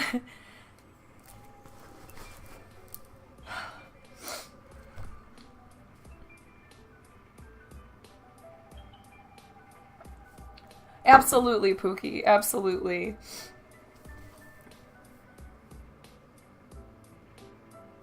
Thank you, Simoda. Yeah, I'm so sorry. Like, I know so many of you guys struggle from very similar things.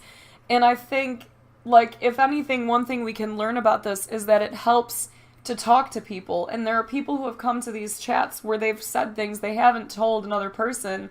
And, like, some of our good friends in here, I'm not going to name names, but some of our good friends in the Snap Pack have reached out to me and said, like, hey, you guys inspired me. I'm actually going to go and see a counselor for the first time this week, or I started seeing one, or I exited a really bad relationship because I started to trust my gut and believe that I was worth more. And it's not easy to do, but like we can do it, you guys. We can do this together. That's like one of the best parts about this platform now in this community, is that we're like globally connected now. You really have a way of seeing that you're not alone. Like, look at this. There were 150 people here a second ago, all discussing mental health issues that we have. If you've ever had those moments where you're thinking, I'm alone, like I'm the only one who's going through this, I hope at the very least now you know you're not. You're not alone. If you need to, even though we have these like separate real talks where we get really serious, and most of the time our streams are a lot more like lighthearted, if you're hurting, come into stream and talk to one of us. I promise you, if you say, I am having a really bad day, I just need to talk to someone, there will be a handful of people in chat that are going to say, hey, DM me, I'm here for you. It doesn't matter if you've ever spoken in chat or not. When you know what it's like to feel alone, you don't want anyone else to feel that way. So there's so many of us here that want to support you and want to help you get through whatever it is that you're going through. So my DMs are always open. I keep my messages, I keep my whispers, I keep my Twitch DMs open. I may not be the best at responding all the time, but especially when it's serious stuff, I do my best to try and be there for you guys. Because if it hadn't been for you guys being there for me, or for my friends saving my life, like, where would I be? Yo, Fallrate, thank you for the sub, dude. Ugh. I hear my dog pawing at the door. I'm gonna be right back, especially because my little sister's gonna make me cry.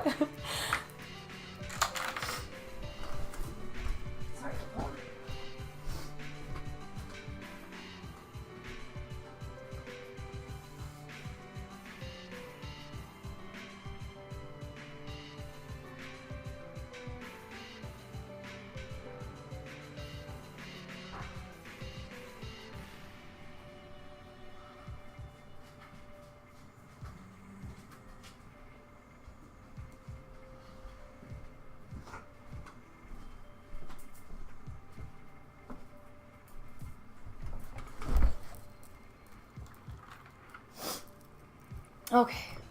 Sorry, Enzo was scratching at the door. Little panther bear wanted to come back in.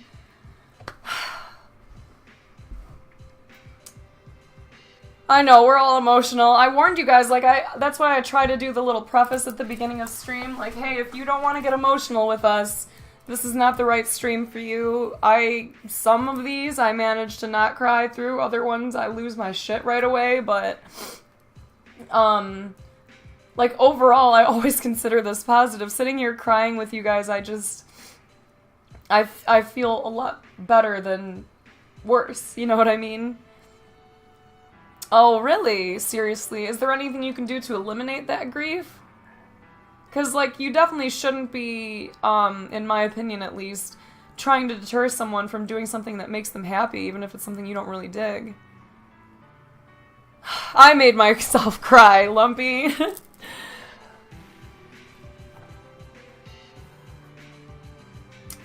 And I'm so sorry that you're still going through that, being bossy. But I'm glad that you found us too.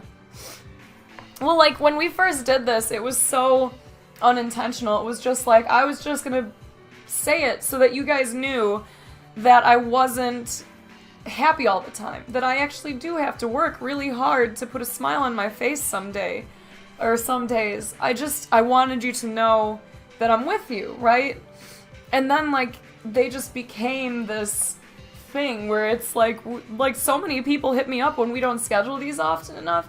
This is like our almost anonymous group therapy, right? Like, some of us know each other in real life and stuff, but a lot of us are new, and this is what I like to believe is a very welcoming community that we've built in my channel here, and it's really special to me to be able to walk away from this and have people say, like, I feel better. I don't know, but maybe tomorrow I'm gonna get something more accomplished. Like, we had one of these streams once where, like, myself and someone else were really struggling, and we challenged each other. We were like, okay, tomorrow we're both gonna make sure that we get up and do this, this, and this. And it was just some really basic stuff, because you know when you're really depressed, sometimes it's really hard to even do those basic things, including, like, making coffee. And so we committed, and, like, that next morning when I woke up, I had that person in my mind, and I was thinking, like, I'm trying to help others, and if I can't even do this one thing, like, how can I judge her, or, like, you know, support her and push her to do it if I can't? So I got up and I got a few more things accomplished, and when I talked to her later, she told me the same thing, that she was thinking, like, okay, I gotta do this, because if Snaps is doing it and I don't do it, then I'm gonna feel bad. Like, we're doing it together even though we're not fucking near each other. Jeep and Chihuahua, I love you, thank you for 10 months. Nick the Canadian, wow. That's a good friend.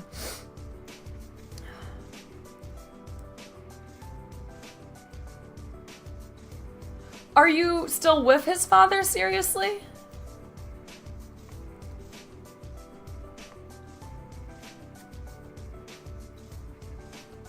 Yeah, of course, Tequila. And, like, I'm so grateful.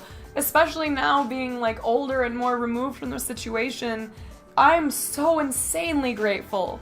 Like, I was born on the south side of Chicago, and my birth mom was addicted to cocaine. We lived in a high-rise with bars on the window downtown for a while. If she had stuck around, who knows where my life would be? Like, who knows how things would have gone? The fact that she left obviously had an impact on my mental state, but in the end, it really was good. They gave us the opportunity to have this really special family that we have now.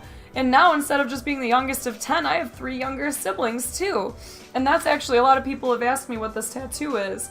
You know, I told you the first time I met them and my birth mom was at a mall. This is what that is. This is, in my mind, indicative of a moment in my life where my family became whole. And oh man, that makes me like happy emotional. Because I was like really happy when I had the opportunity to start getting to know my younger siblings when they first came out here. And I spent a summer as their nanny at one point, and I was there from like 5 or 6 a.m. until like almost 8 at night taking care of them. And like now I'm getting to know them, like I said, as like adults, and it's just so cool. Like my little sister and I were talking the other day. I think our youngest brother was like the cutest tiny human ever, and one of my like if you need like a happy moment, you know, like Peter Pan trying to think of a happy memory to feel good and fly, like I can picture Franco in the mornings when I would wake him up and he was maybe like 4 or 5, and he just had this like perfect row of those like not baby teeth but you know little kid teeth, and like Jasmine was this cute little brown-eyed doll, and I would wake her up and she would just be a little happy meat face, just one of those. And my little brother Joe would kind of like slowly wake up and be like a goofball right away. And Franco in his bed would just like wake up happy. Immediately, he would stretch and you would just see that smile. So I always woke the other two, and then I would go and sit on his bed and wake him up. And Jesus, like, I seriously could cry just thinking of how cute it was. Because he would just stretch out and start smiling at you, and you knew he was just, like, happy and ready to get on with his little adorable day. I have a couple pictures of him. Yeah, I have one picture of him in bed somewhere in like, this giant box of photos. And he's got that super cute grin, and it just fucking kills me. But, like, that's just one of those examples of, like, if I'd allowed myself to fall victim to my grief and, like, really, you know, had gone through with what I tried, I would never have gotten to know them. I would never have gotten all these opportunities. Like, there's so many things in my life that have been terrible and so many more that have been incredible. And I look forward to my future knowing that, like, it's so full of fucking possibility. And some of it, like, if you want to look at it from, like, just a knowledge standpoint, if you don't care enough about like your own life, at least like look at the mystery and the amazing world we're in. Like, we know more about space than we do our oceans right now, right? And we still don't know shit about shit. Like, this world is incredible and so big, and so many of us limit ourselves to our surroundings, and we believe we're stuck because we allow ourselves to be. We allow people to tell us what we have to do and to run our lives, and we shouldn't. And if you look at your possibilities in your life past just, I could go to school, or I can get married, or I can move to one of these towns, or whatever, like, you can go anywhere in the world. I knew a guy, one of my old scuba instructors, who went and lived on a sand floor in a hut that he said was like the size of a small jail cell with several other people. And it was one of the happiest times in his life because he was teaching scuba at the time on some island. So he's living in a situation that most of us would want to avoid. But every morning he woke up happy because even though it's not the traditional way of living, he was doing what he wanted to do. And I think about that a lot. Like I've told you guys, I've struggled a lot to get this stream going, and even now, like, this is a hard job. Entrepreneurship is not easy, but I'm doing what I want to do, and that, like, you can't put a fucking price on that. It's incredible.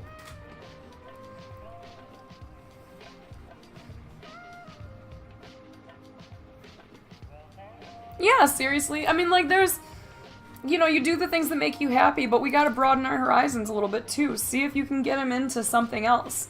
Because I really do think that exercise can be incredibly therapeutic. Oh, man.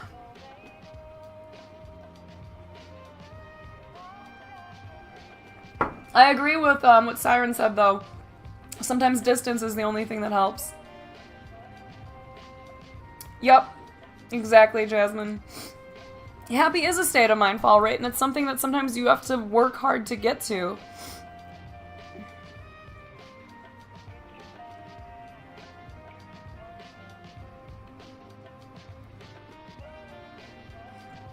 Much love, Super Cat, much love. And it's, okay, so, like, as an example of, like, good in this world, this is, like, I don't think my sister has been able to participate in one of these before, and she struggles with anxiety and depression the same as I do. And, like, she recently had to separate herself from another person who didn't quite understand what it means to be depressed and didn't really understand her.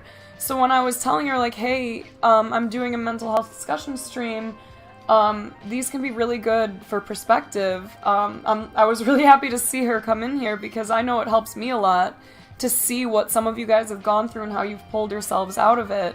And I'm happy that this is something that she's getting to experience now too. Not with that attitude, Nick the Canadian. And I mean that, like, partially in joke, but, like, also for real. You're telling me you can't motivate yourself to do exercise on your own, and I'm gonna tell you right now, you can. You definitely can. I 100% believe that you can. I'm gonna do the same thing. Like, maybe we can make a pact, Nick. I'll get up and do some yoga tomorrow if you get up and just do some basic exercises. Nothing ever goes away until it teaches us what we need to know. That's a good quote for sure, Almighty. Many of us have tons of emotional baggage attached to the word exercise. Yes, physical activity in general. I should be kind of more specific, I guess. I'm not saying you need to go and start weightlifting or go running every day, but, like, go for a walk. Do some little bit of workout, get your heart rate up, because like Doc said, it's really good to get your endorphins released. You know what's funny, Psycho? Anytime I talk about exercise being good for you, I think about Legally Blonde. Like her talking about exercise creates endorphins. Endorphins make you happy. And happy people just don't kill their husbands. They just don't. The term motivation right now, I struggle to motivate myself all the time, dude. And working from home, being an entrepreneur, is not easy. Like, this job is hard as fuck. And, like, attempting to split focus and do a million different things so I can make sure that I'm covered financially can be very exhausting. And motivation is definitely not easy. There you go. Psycho's dropping some links for you.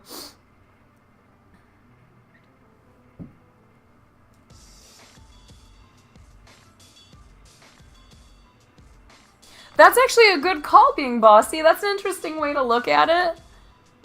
Hi, Spartans. Keep trying and you've got this. Absolutely. Definitely not. Yes. That's the one thing that I 100% believe. Like, I don't know all of you that well yet. I really hope to get more opportunities to do that in coming streams and everything. But I don't have to know you to know that you are actually capable of anything you want to do. And this isn't that whole, like, you know, you can be anything you want to be when you grow up if you just put your mind to it. This is more like you need to set your sights on things that make you happy, and I believe fully in your ability to make that happen. Like, there are so many things we're capable of. Chug! Oh, I'm gonna hit the gong really quick. I've been trying not to do it because we've been, like, locked into discussion, but thank you for 7. Wow, that's crazy, Cactus. Yo, Simoda, thank you for the sub. Thank you so much. Not with that attitude, Mandingo. And, like, the concept of being lazy can be really frustrating to me. That word actually kind of bothers me. Because I've been accused of that many times in my life. And when I am not sad, which is most days, unfortunately, but there are some days, like everyone has those really good days. If I'm not sad and my depression isn't kicking my ass, I am not lazy. I want my house to be clean. I want to go out and do things. I want to accomplish things. Like, I've always been a hard worker at my jobs. I've always been very industrious, but when it hits, I can't do anything, and it makes me feel so bad about myself when I'm accused of being lazy, because in my mind I'm like, no, I'm not. I'm not lazy. I want to do these things. Like, I can do these things. I have done these things, but I can't do anything right now. Like, the idea of getting up and brushing my teeth feels like more work than it's worth right now. See, there you go, Mikey. Mikey got really into bowling like a year ago. It's not exactly a workout, but it gets him out of the house, interacting with people, and something to improve at. And that's always nice, right? To challenge ourselves. Like, we can do some pretty cool, crazy shit, and you never know what you're capable of until you start trying some other shit.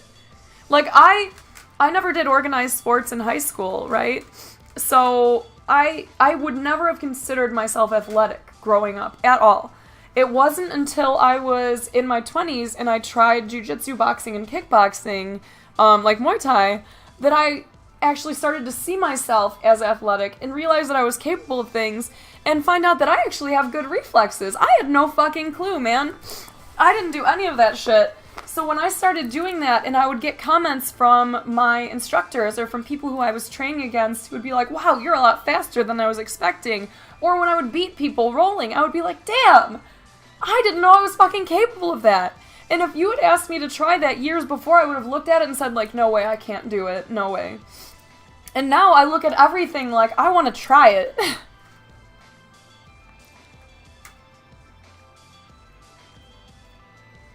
The last session did a lot for you, Thomas. Okay, I gotta read this because this is awesome. Thomas, this makes me so happy I could cry again. In that last month since the last discussion, I've gotten in the swing of my new job and gotten into a routine. I'm hitting the gym after work, motivating myself when I wake up by sharing my thoughts and realizing they matter. Like, the last session was an inspiration. Yes! Thomas, that makes me so happy, dude. I am so happy to hear you've got yourself in a routine and you're digging it. Routine can be really good for people with depression because it's easy to kind of go autopilot through some of it. And then, like, you know, sometimes just doing the things gets your brain working a little bit better. I know, Siren, and that's exactly how I feel. And, like, I've been accused of that from, like, ex-boyfriends and stuff, and it really makes me feel bad because I'm like, no, it's not that I don't want to do it or that I don't, like I would rather be sitting here watching TV, because I'm not even watching TV. I'm just sitting here hating myself. Like, that's what it is. I'm not looking around like, fuck it, you do it. I'm looking at it like, why bother? Why am I here?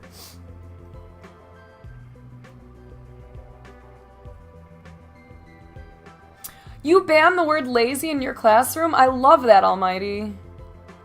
You played sports in high school? It's so good for you if you can.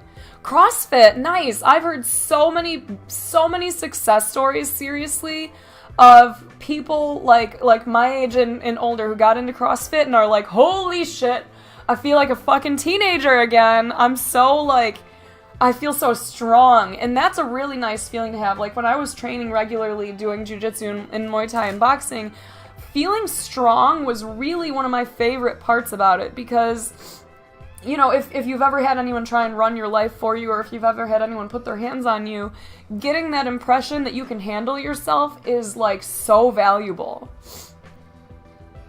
I do, fall rate. You do jiu-jitsu? I've been training it off and on, basically, for, like, 7 years, maybe.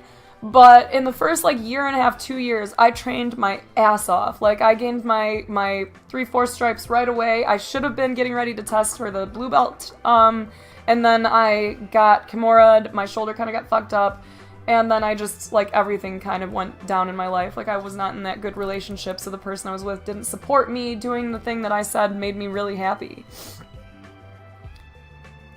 If you can't afford it, but you really want to do it, being bossy, maybe you can get a friend. Like, you can just get some boxing gloves and do it. Like, get a friend to come over and do some numbers with you. You could get a speed bag and a heavy bag and practice that stuff. You can get a training dummy if you have, like, a comfortable spot in your house to, like, train jiu-jitsu. Or, at the very least, you can just try to get out and go for walks. I like that, Thomas. That's really cool. Rise above? That's a cool tattoo. You are on cloud 9, I'm sure, and it's something that you get to work at. And there's something to be said for accomplishments. Like, they fuel your desire to do more, I think. Like, in my careers, in my jobs, every time I accomplish something, I'm like, damn, I did that, I'm gonna fucking do this now. Because if I handled that this well, I could probably do this, right? Like, that's like the same thing when you're training or you're starting to learn anything. Like, being able to accomplish anything small even can be huge. Yeah, that's what I was gonna say too, is what Psycho said. Like, check out YouTube, because there's lots of stuff you can learn online too. Yeah, Muay Thai is awesome.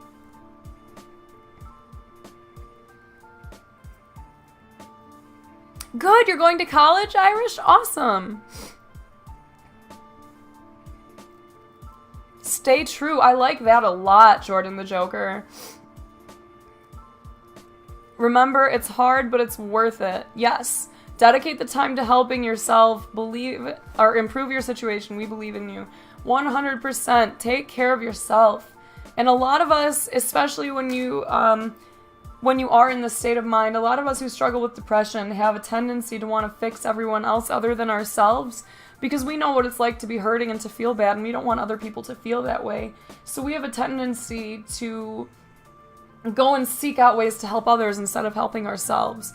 And while that's nice and it's good and it's great to help other people, you know, we use this analogy a lot. You got to put your mask on first when the plane is crashing, and then you can put on someone else's.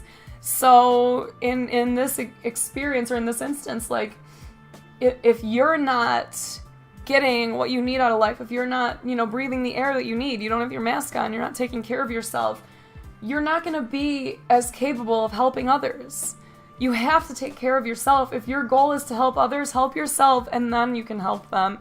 And maybe you'll be able to help them with some real experience, some real life stories of how you got through whatever it is that you're going through.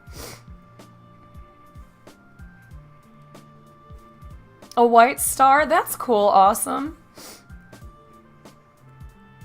Yeah, and being bossy, like, you might even find people in your area who also train, who can, you know, train with you on the weekends or something. Who knows? Yeah, Yakimo Jack, it's Mental Health Awareness Discussion Stream, so this is super serious. Hi, right you are, Ken. Exactly, and it's very easy to do that, Sir Bill Paxton, and I do that too. And even, like I know a couple people in this chat specifically who do this, and I know even I do it. Like, I was having a hard day earlier in the week, and you'll notice sometimes these, like, my hard days coincide with the days that we break streamers, you know? The whole, like, hashtag break the streamer. I'll find someone who I think is likely to really appreciate a lot of love coming in from the community, and then I direct a bunch of people there, and we try to blow up their chat and hit them with follows and subs and tips and everything. And a lot of times those days come up because I'm kind of feeling down, and I want to see someone else smile. And instead of going out and like trying to do something to feel better, I go out and I find someone else to make feel good. Which is good in certain ways, but it's also bad in others, you know what I mean? Yes, dude, and that's the other thing that I think can be really beneficial with exercise is a lot of times different types of fitness, like martial arts or CrossFit, or like yoga, they have their own nice little communities built in. So you're finding all these like-minded people in the same way that you come into this chat when we're gaming. And you're like, hey, I like the same game as you. And then while you're there, you're like, oh, you like that food I like, you like craft beer, you like this, whatever. You find these really cool, supportive communities of like-minded people, and then you start to find more people who have more in common with you. And that can be really, really important and really, really special, because for a lot of us, we limit ourselves to what we see in our direct, eyesight, I guess. Like, you limit your relationships and your friendships to the people who you went to school or work with, or friends of friends, or friends of family, and you never really go out and find new communities that don't have any of those same friends or family members or whatever. And there's something really cool about getting to kind of start fresh with new people. I definitely like the food you like. Well, I like good food, that's why. Hi, Overblazin'. Oh my gosh, lamans. Yes, stop hating yourself for what you aren't and start loving yourself for what you are. We all fall short in certain ways, right? There's a million things I wish I could do and no, I never could. But I still think possibilities, fucking possibilities. I would never, ever, ever have guessed in a million years that I was gonna have this job. Possibilities, bro. This is the coolest fucking job ever, and I didn't know it existed growing up. Who knows what's coming in your life 10 years from now when you're sitting there thinking everything sucks?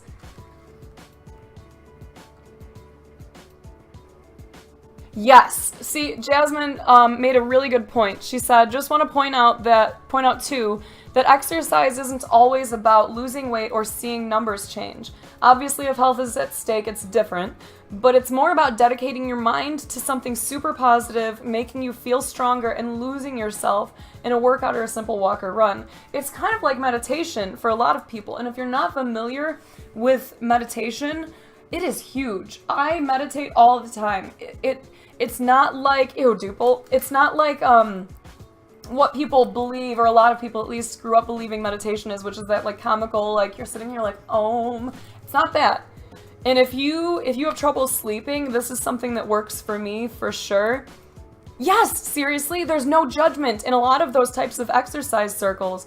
It doesn't matter if you're coming in extremely overweight and unhealthy. No one is going to look at you like that. Everyone knows you have to start somewhere. They're very encouraging usually. And if they're not, go and find a different gym because they suck. But anyways, meditation. This is something you all can do. This is a way to find out just how scattered your mind is, in my opinion. It's a very simple exercise you can do, and it's just focusing on your breathing. So you don't necessarily need music on. Like, sometimes it's nice to have just like beats like we're listening to, something very peaceful that's not distracting.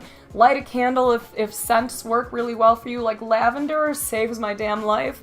I try to keep lavender candles and incense on hand whenever possible because they really help my state of mind. But all you're trying to do is clear your mind. And VBA, take it easy. And it's very hard, but it can work. So what you do is you just sit, close your eyes, and all you're supposed to be doing is focusing on your breathing. So your thoughts in your brain should coincide with your breaths, where you're thinking, breathe in, breathe out. And you do that nice deep diaphragm breathing where you breathe in and you like feel it expand, and then you breathe out. All you're supposed to be thinking is breathe in, breathe out. And as you do this, you're going to see how much shit is actually in your head, because your brain is going to try so hard to pull you out of this, and you actually have to fight through it a little bit. It gets easier as you do this more. But as you're breathing in, breathing out, your mind is going to be like, don't forget about this. Oh, remember when you fucked this up? And it's just going to start throwing shit at you. And like my understanding of this, my experience with this, is that those are all things that are just adding to your anxiety. It's stuff that you don't even realize that your mind is processing in the background, like those background apps on your phone running. You don't realize that it's dragging you down, but it is until you clear that shit. So you sit there and you try your hardest to not travel any of those little thought paths. And you let your mind throw everything at you that it can, and you just focus. Breathe in, breathe out. Do this with your eyes closed for 10 minutes. And I swear it feels amazing. I do that sometimes when my insomnia is really hurting and I can't sleep, because like not only is it good to help clear your head, but that deep breathing can be really good and soothing. It's part of the reason why people believe cigarettes are like addicting, is because not only is there, you know, chemicals and additives and things that make you feel better, but that act of deep breathing is actually very soothing. Thomas, that is a really good quote.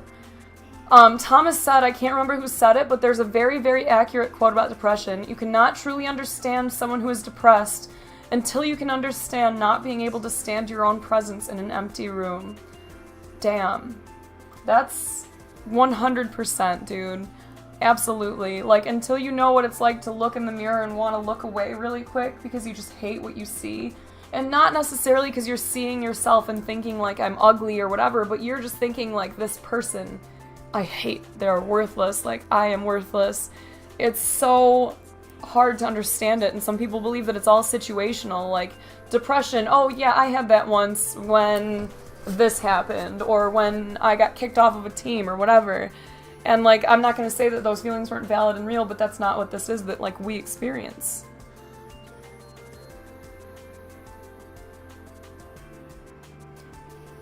You have involuntary muscle spasms and you have to be moving some body part at all times.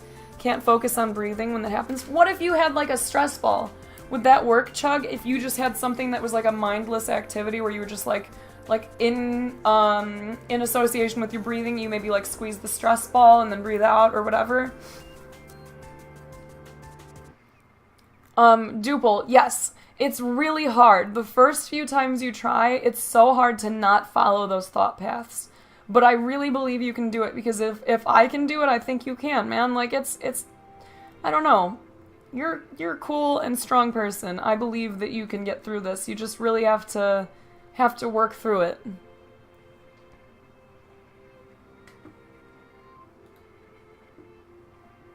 A fidget spinner, yes. Yes, and people use that as a way to put us down, which I really hate, when they say stuff like, and that's what one of my exes did, and he made me feel bad for being depressed, and I was like, dude, I can't help this, like, I'm trying not to be, I promise.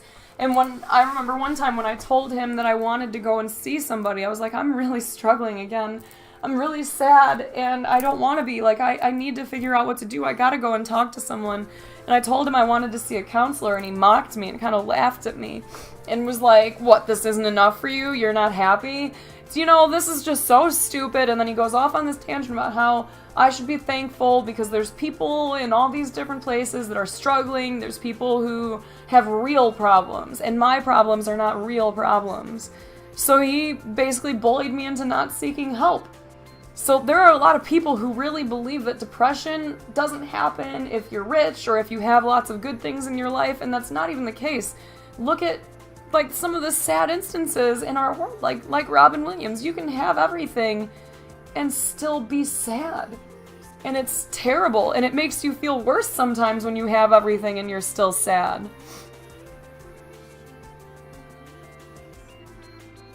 Drawing? Absolutely. I know my sister likes to do that. She likes to put on music and just draw or finger a paint or whatever.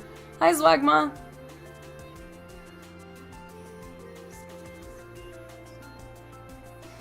That's a really interesting idea, Thomas. I wish I could encourage others with depression to write down in a journal something they like about themselves every day. After about a week or so, you find yourself looking back over the ones you've written to make sure you haven't copied yourself, which forces you to read them all and see there are many things you like about yourself. That's a cool idea.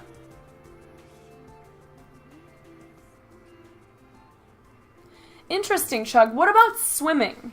Do you have an option of like a gym pool or anything? I wonder if that would be good, if you could just go and like back float and just kind of swim and try and you know, meditate that way. K-Boy, thank you for the sub. I got told to stop being so depressed because my life was supposedly so great, and one of my friends said that's the same as telling someone with asthma to breathe because there's enough air. Interesting. Are you kidding me, Bill Paxton? Wow, that's terrible. I used to write a lot too.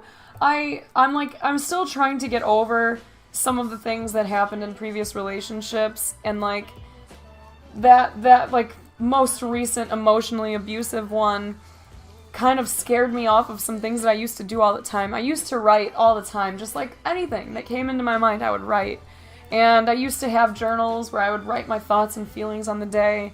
And he actually went through all of them and mocked me for stuff that he read and then ripped him up because he didn't like some of the other things that he read. Because it involved previous relationships, and he was so jealous and insecure that the idea that I had written things about someone else, even though we were no longer together, was so upsetting to him that he felt like he needed to get rid of it. Is my stream ripping?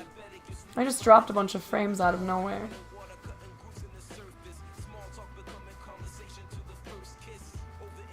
That was weird.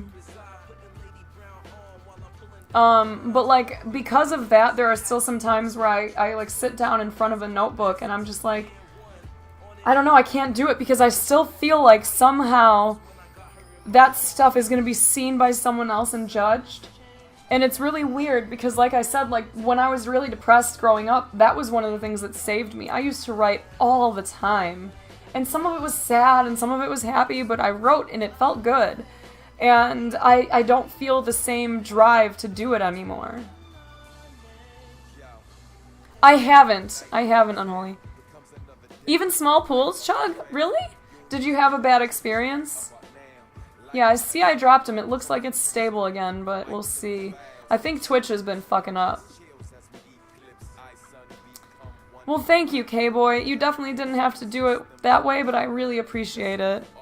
And everyone, like, I'm sorry I'm not hitting a gong and, like, we're not getting all animated and doing sub-hype, but, you know, these days are about something other than, like, the growth of this channel. So I so appreciate it, because obviously, like, it is helpful. This is my job, but, like, I'm sorry. I hope you know that I appreciate it, even though we're not doing our usual hype. Yeah, sirens. There's a lot of, like, little things, you know, when you've been through some shit, sometimes it's hard to not have those same thoughts and behaviors come up. But you work through it gradually. Like, I'm still trying to eliminate all the baggage I have so that it doesn't impact my relationship with Money, because he's such a great guy. And I still get nervous a lot of times to say the things I need to say because I'm used to being met with so much aggression. And I don't mean, like, physical, I just mean, like, very unkind words. And, I have to kind of push myself to make sure I'm staying honest with him about how I'm feeling, and if you make me mad or upset or whatever, like, here's what happened, I gotta say it, and then we can move on. Tufted, thank you for 5, I love you. But, like, that's important. We really have to try, for our own sakes, to separate our minds from, like, what has happened to us and what we're living now. And, like, I feel that a lot with my boyfriend now. I'm constantly like, okay, he is a different person, he is a different person, he is a different person. And, like, it's easy to see because he's so widely different, because he's such an incredible man, and every other ex-boyfriend I've had sucks. But it's hard. I don't know. Yeah, go ahead, Carp. I probably missed it. Okay, Unholy, I'll have to check that out.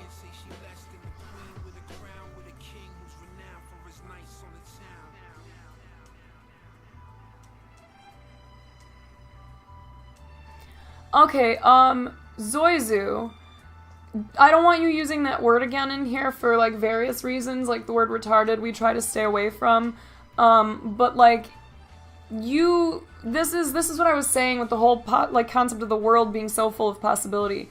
I really didn't know where my life was going. I left my corporate job to pursue my photography. I wasn't happy in my life. Like, before I started on Twitch, I was miserable, and I felt lost, too. Like, is this what I'm gonna do forever? Is this what I'm going to do forever? I guess I could do this. I could go back into my corporate life.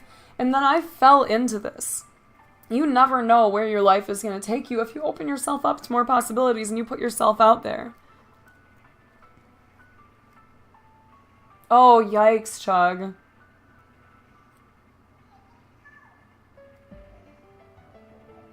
You do know how that feels, definitely. Yeah, when someone takes the joy out of something that's normally, like, therapeutic for you, it's kind of rough. It's called baggage for a reason. That shit travels everywhere with you.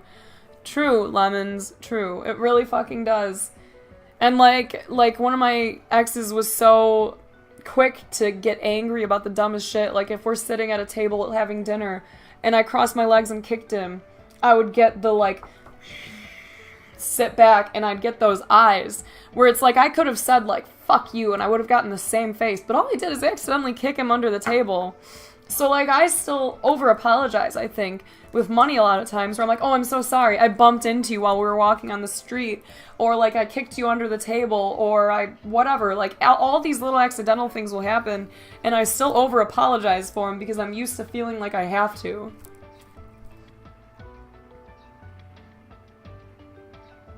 Yes, being bossy, and I'm trying really hard to not let it go there. And it's not easy, but it definitely is key to try and, like, make sure that you separate the experiences. Like, take it as a learning experience and move on from that. Because like I said earlier, I can now look back on it and say, I clearly missed a lot of red flags, and if for some reason things didn't work out with Money and I, which obviously that's not going to happen, but, like, I know I wouldn't put myself into another bad relationship because I feel more confident in my ability to identify and actually respond to red flags. Well, that's good, Thomas. If you push people away for help, you gotta stop doing it, Skelly. That might be the thing you have to work on, is to stop pushing people away. Find one person you can confide in and go from there. Go and talk to a counselor, talk to us. You gotta talk to somebody about it.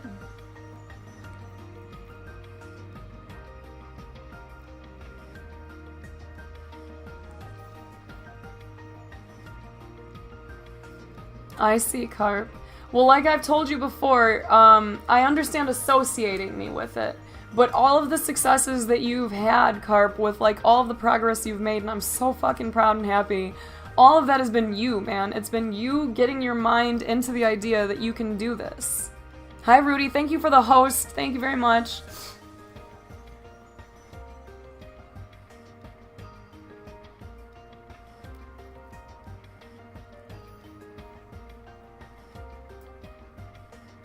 If I don't marry Money, you would be very disappointed? Yo, you and me both, man. I'm totally gonna marry him. Totally. And I love you too, Rudy. God, you guys are so damn great. Skelly, it is hard, but, like, what's your alternative? You just sit there and hold it in. You know, you've obviously been doing that up till this point, and it hasn't worked for you. It's time to move on. It's time to challenge yourself to do something. And if that challenge is talking to people, then it's time to do it. I feel like my jaw's gonna crack.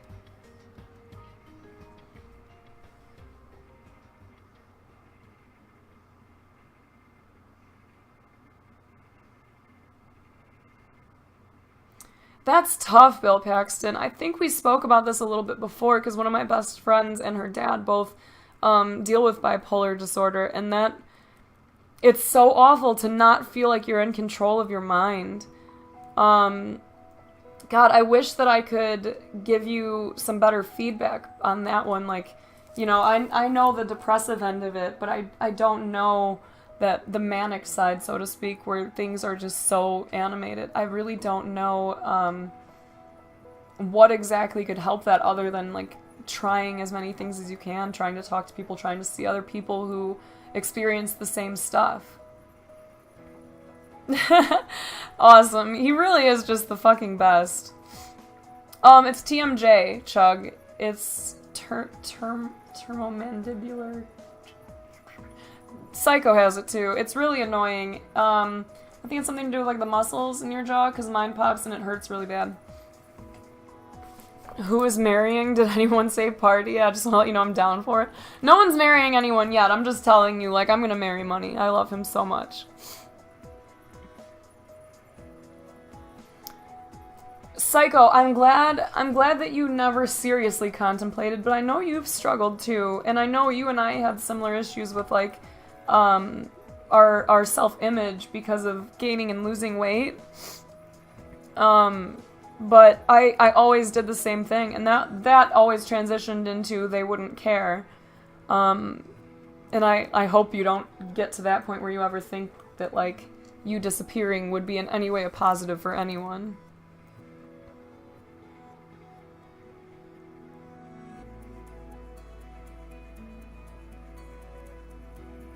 Well, that's important, Rudy, and that's awesome for you that you can open up to your wife like that. That's what your serious relationships should be.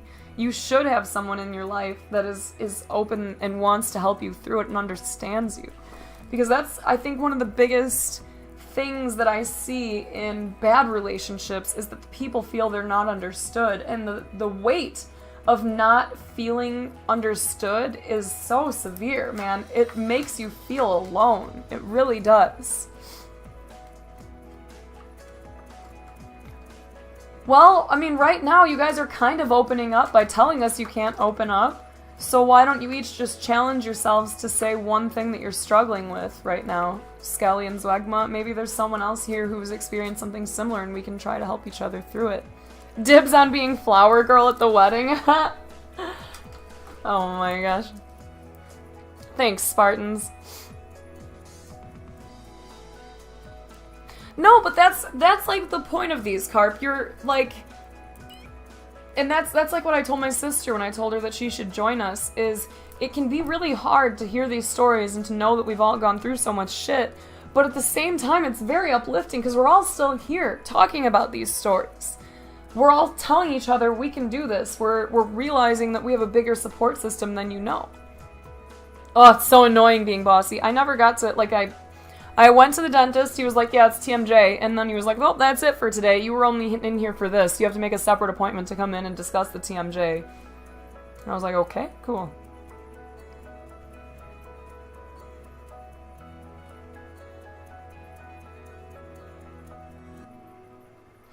Chug, I think part of that is that you're being really hard on yourself, though. Because I can tell you, like, you've been around for a while now, and I've never had a moment where I've been like, man, Chug was a pain in the ass today, or like, will you just shut up? I swear, like, every version of you I really like. I'm sorry for your lows, and I'm sorry that your highs can be probably off-putting because you don't feel like you're necessarily in control of it, but your every part of you is accepted here, like 100%.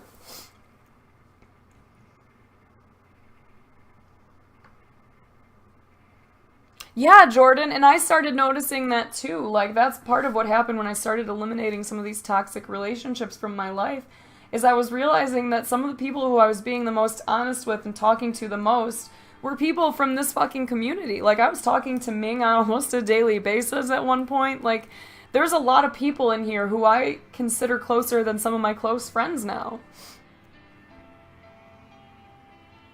And that's so good, Saimoda, and congrats on 17 years. Way to go. Do a dab with you? Oh, Kennedy, I'm out of dabs, but I'll hit the gong with you for surezies.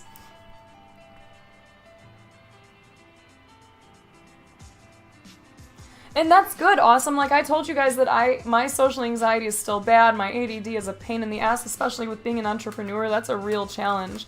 But, like, I was so overwhelmed at Guardian Con in a few instances, and it was like so cool, so positive, so great. And by the way, part of the reason why we started scheduling these more regularly, I had complete strangers come up to me at Guardian Con and tell me that these streams helped them so much. And I was like, what?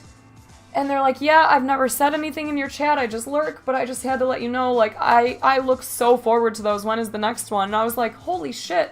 Money and I talked about it a couple of the nights. Like, I did not expect to have so many people approach me and say that.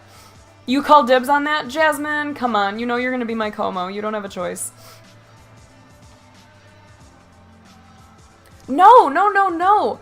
Thomas, don't you dare. This is one of those safe places where we want to hear about your progress. I want you to know you can come in here and share that you are kicking ass and feeling good about it so that I can be like, yeah, fuck yeah, keep kicking ass. Keep doing your thing. You do not have to feel like you're oversharing in any way. Spartans, maybe. Alright, sirens. Oh, snuggles and babies, have fun.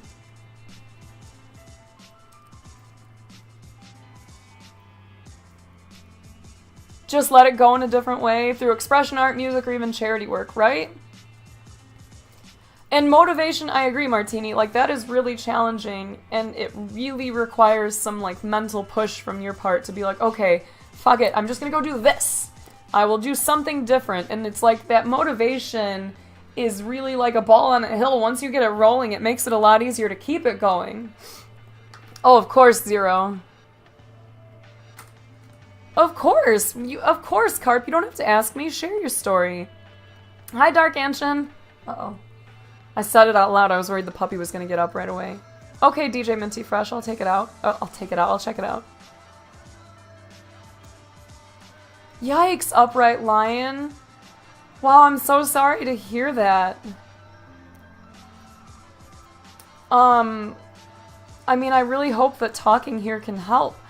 But do you have some plans for what you're going to try to do next? Have you thought about, you know, looking into some jobs that maybe you hadn't considered before, but you're qualified for? That'll work? Okay, I'm catching up on messages. Lyrical.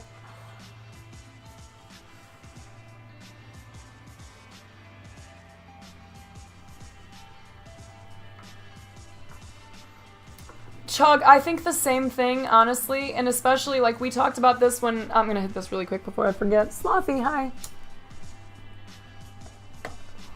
When I was really deep in that rut the last time, like, recently, the fact that I live alone, my car is fucked, I'm not in the city anymore, I'm in the burbs, so I don't get out much anymore, and it can be really hard to have all of your interactions be digital or virtual.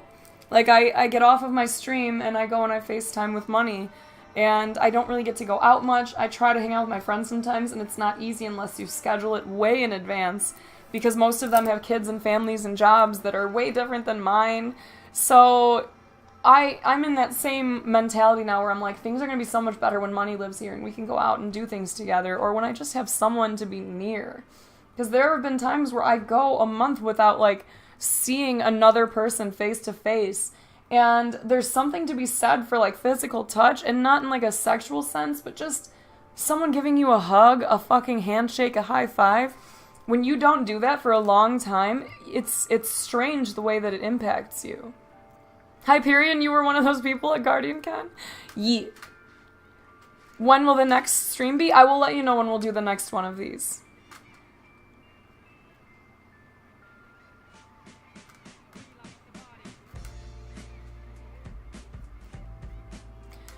And that's tough, because understanding is really the key to that. Have you explained that to them ever, Paxton?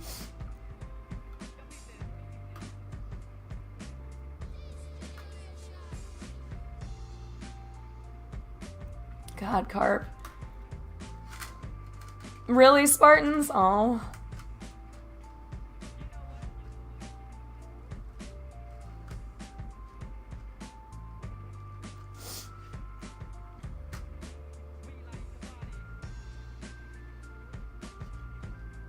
That's nice, yeah, if you're in a job that you feel like you're making, like, positive change in the world, that can be really nice.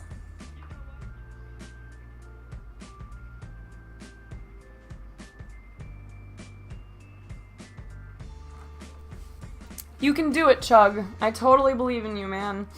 Plus, you're a good-looking guy, remember?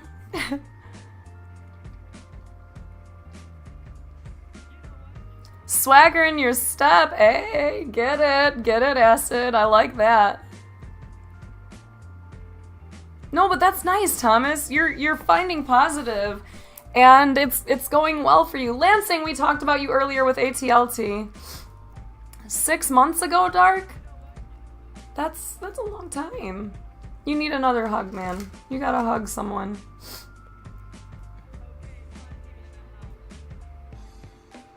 You're already camping out smoke spots for next year's GuardianCon? Oh, perfect. Well, I won't be bringing a bong because it's in Florida and, like, traveling with a bong seems silly, but generally, yes. Yes, being around them, absolutely, 100%. Just having someone near you is really nice. Not talking to them through a screen can be incredible. There's not supposed to be too much of a delay. I'm like way behind in chat though. I'm scrolling. Oh, I'm almost there. Some things never stop hurting, Carp. We just learn to love all the other things we have going on.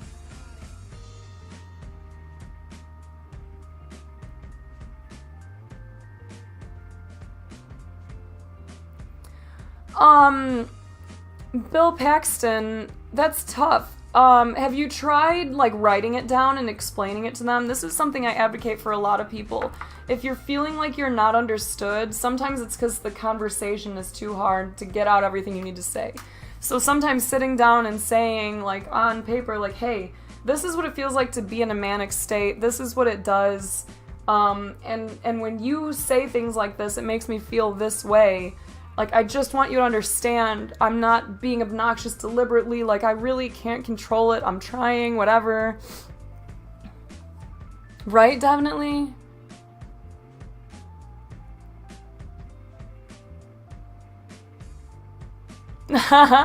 Chug. Okay, but you're in the city, so, like, my personal challenge to you, Chug, is to go out and do something by yourself that is gonna force you to talk to people, and see how nice it feels to, like, make eye contact and have a genuine conversation.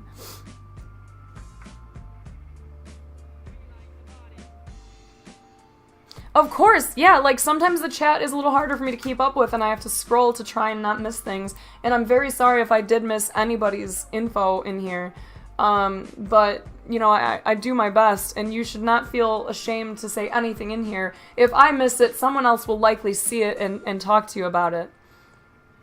Hi, Maxie. Zoizu. That's a long time. Oh, that's nice, Jordan.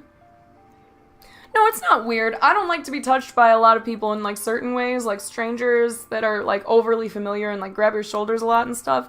I'm not a fan of that, but, like, if I know you, I'll give you a hug and then we're good. Oh my god, Chug. Hyperion, animals can be so crucial.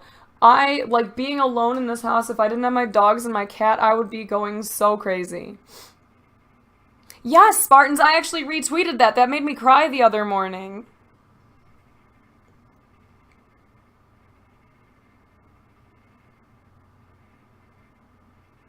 That's sad. That's sad, Dark. I'm sorry. I think you might be hugging the wrong people.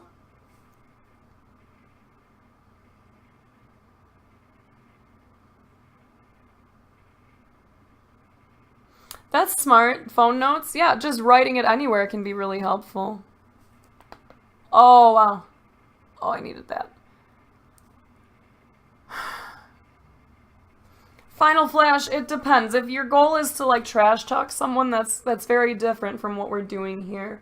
We're looking to help ourselves and others, not put them down.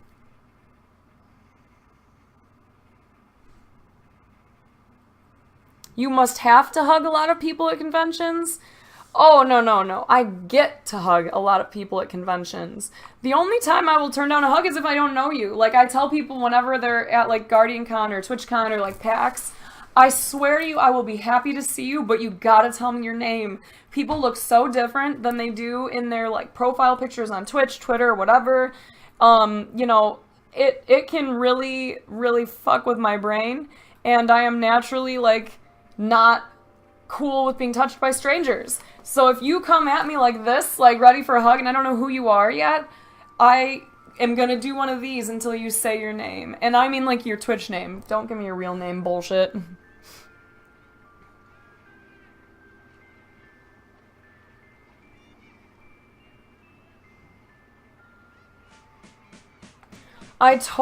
God, I understand that, Chug.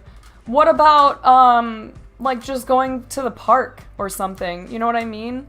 Just go for a frickin' walk, go any place, because there's gotta be some things you can do that don't cost money and will allow you an opportunity to just be around people.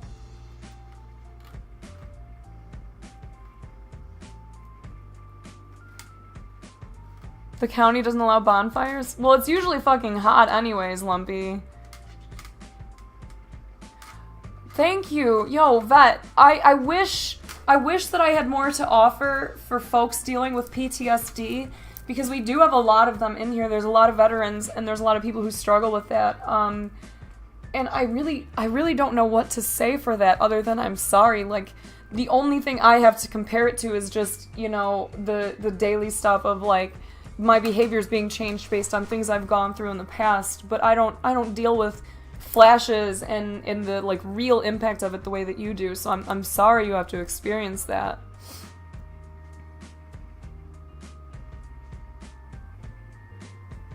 Oh, wow, Carp.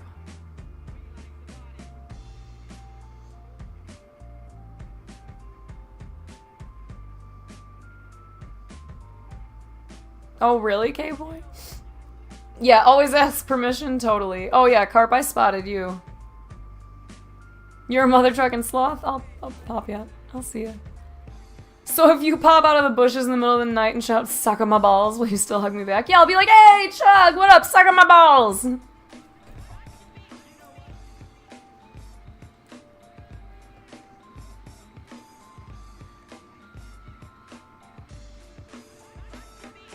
Rossum, see, I always struggled with that too, and I think, hi Selfish, I think one of the things that helped me was that, like, transition where I got to the point where I'm just like, fuck it.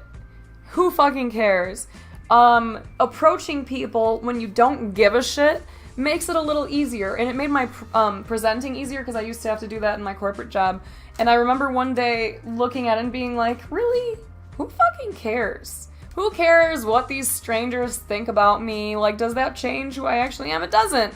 So I started thinking, who fucking cares? And it makes it a lot easier for me to talk to new people and stuff, because I'm just thinking, like, you will either be a really cool person and we're gonna get along and we'll have a cool friendship, or you won't, and then who fucking cares? I'm no better or worse off than when I first started talking to you. Your opinion to me isn't really relevant at this point because I know who I am. I know what I'm capable of, so, like, fuck you. Who fucking cares? And, like, that's the one thing I really hope that you guys can get to, is to that point of no fucks given, where you can live your life unapologetically without being a bad person. I feel like I always need to specify this. Oh, so you're in the same situation as me. Like, almost literally. I know that fucking feeling. Yes, and I have the same thing where I'm like, okay, this is not how it's gonna be. It's gonna get better soon. Okay, cool, Vet. Cool. Well, you know, obviously you're welcome here, and if there's anything you'd like to talk about, we would love to talk to you.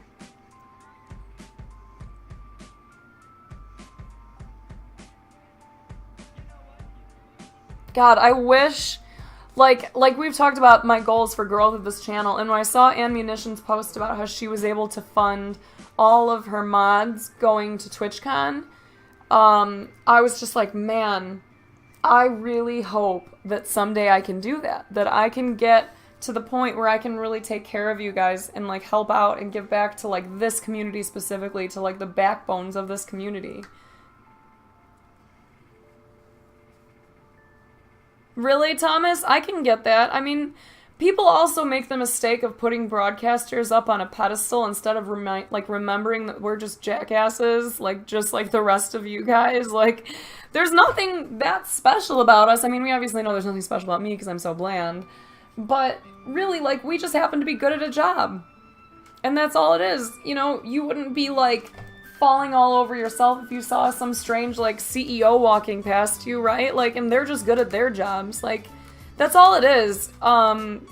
People really need to stop making broadcasters or internet celebrities, or celebrities in general, out to be some, like, super special humans when they're not, because that just adds to the anxiety of being able to connect with them.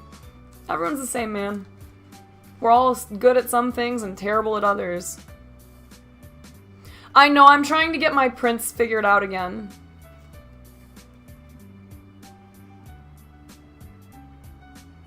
Those that matter don't mind, and those that mind don't matter. Amen. Carp, you gotta trust your gut on that, man. I can't tell you how to do that, unfortunately. You know, either way, you might find that you don't like this. So maybe it was good to try streaming first. Because who knows, once you start, you might find it and be like, this really isn't for me. I don't really get a ton of joy out of it. I get it, Rossum, I get it. Well, then you maybe should just push yourself and be like, hey, this person deserves a chance to have a good old conversation with Rossum. I'm gonna go fucking bless this person with my conversation skills right now. I do too, because I'm a mod. You know what's funny, though? Well, I guess it's not even funny, but part of the reason for the mod purge I went through recently was because of that post about her being able to fund her mods going to TwitchCon. Because I was like, I have a lot of people who have swords in here just for the sake of giving them, but it would be nice to actually make sure I'm recognizing the people who help out every day, and then be able to help them in return.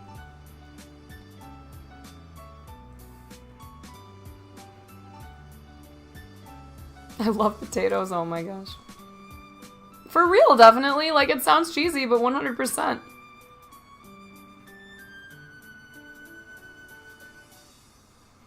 Ooh, I like that, Justifiable. That's kind of fun. By Brad Paisley? Yeah, that's cool, Chug. And that's how I felt, too, when I did the, all the, sports photography, and I was working with, Chicago Bears and Chicago Bulls. It's just, these are just dudes who are really good at sports, man. I know a bunch of people who are really good at sports, but they didn't motivate themselves enough to get to where you're at, or they didn't have the opportunities or whatever, but, in the end, they're still just people. They just want to have a conversation, and a lot of times it can be very off-putting, especially because we all deal with our own demons, to have people make it seem as though you fucking shit rainbows, and you're like, whoa, let's not make me out to be better than I actually am. I did, Spartans, and I was sad about that. Some streamers think they are, and some of them need to tone it down. Sorry, but that's your opinion. Yeah, dude. I mean, I'll agree with you. Some streamers, some celebrities, some people, lots of people think that they're better than others, and they need to fucking check themselves.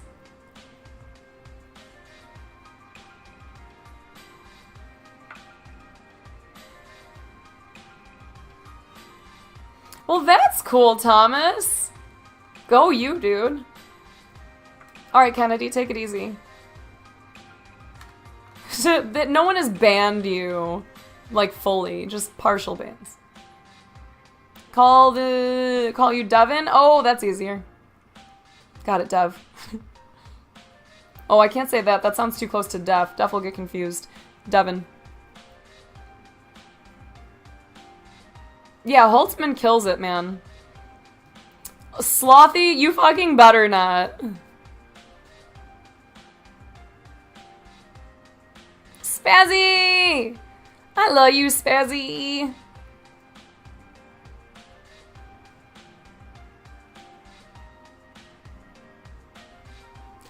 Yup, it's totally awesome. Awesome. That's funny. This is our mental health awareness discussion. Yes, Thomas, and that's why, I definitely recommend that Marie Kondo book. It's really interesting because she talks a lot about, the mental aspect of it, and, how you can kind of shape your own, environment to be better for your mind. It's a short read, but it'll help you kind of purge your life of some, unnecessary things. And once you've purged those things, it makes it easier, I think, to purge some of the relationships and the people that you don't need to hang on to. You start to identify, the true joys in your life and gravitate towards those.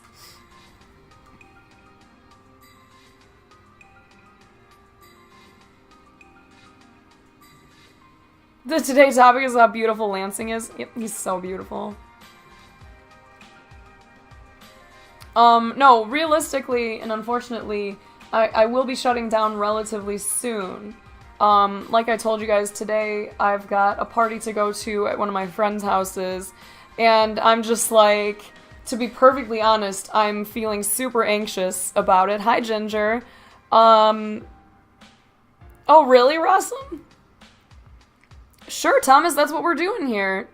Junk Punches, I love your name. But there's a lot of old friends, and unfortunately, my best friend married one of my ex-boyfriend's younger brothers. So I actually knew him before I knew her because I was dating his brother at the time. It was a total whatever. But it's a little bit lame at times because he cheated on me a bunch. Like, it was my first real relationship, and it was not a good one. So, like, it's kind of lame when I go and, like, go to certain things, like parties of hers, and I have to see him. But I'm also just like, whatever. We're such different people. We were kids. But it is like a slight source of anxiety at times. I didn't promise you anything, Carp. Hi, Orby. You too, Mary J. Oh, wow, Lansing. 87%.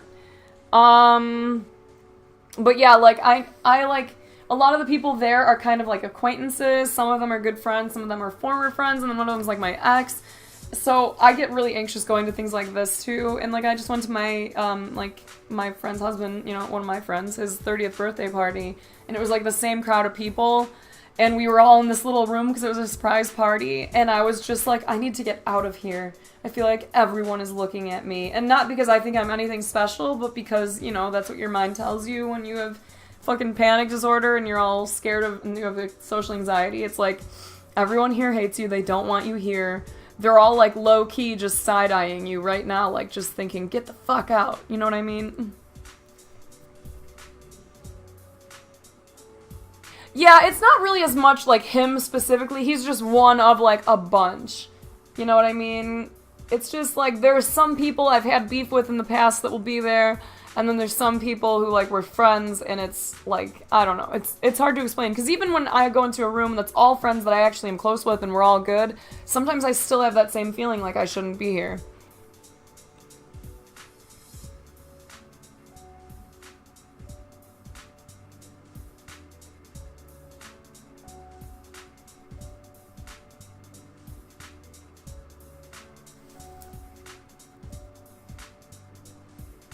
Okay, I'm reading yours right now, Thomas.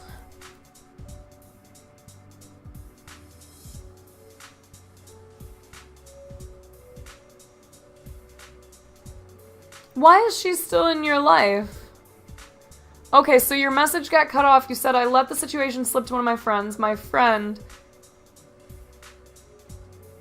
Rossum, I try. Like I said, I try. I was gonna put the room on slow mode, but it was going so nice and chill earlier that I didn't feel the need, and now I'm trying to catch up a little bit.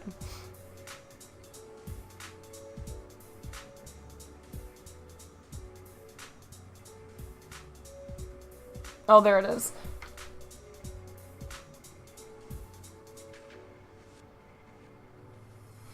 Thomas, and sometimes it's stuff that happens like that, man. Someone else pushes that bad influence or that negative aspect of your life out for you, but in, like, the best thing out of all of that is just that it happened. That you've identified that this person was toxic, and they're no longer going to be able to have that power over you.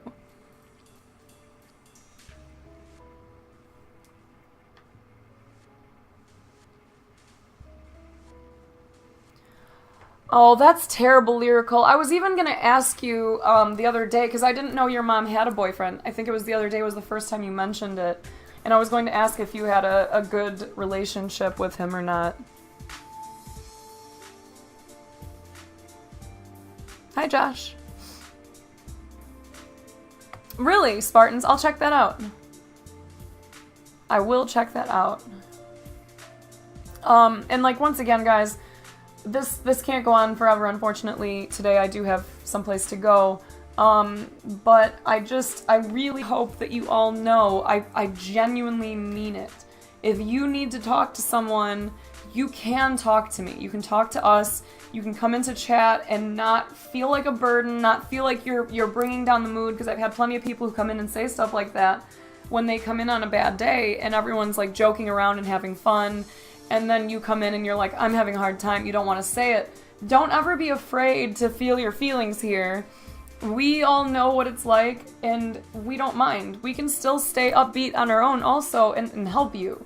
So reach out if you need to, send me a message. If you just come into chat and say like, hey, I'm having a hard day, I promise you someone will be there for you. You know, like, the only thing I can say is maybe your message will get lost if chat is very active, but say it again, like, really give us a chance to help you out if you can.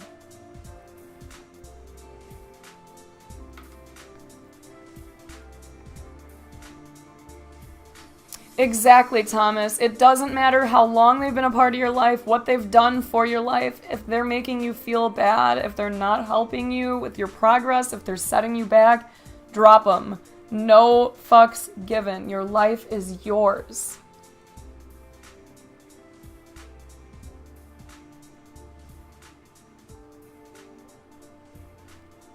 Well, it's not just that, though, Carp, because it is also based on, like, if I need mods and how much time they can dedicate to here. So, like, absolutely, if we're just talking about, like, you having been a part of this community for as long as you had, if I was just doing those honorary swords again, 100% I would give you one.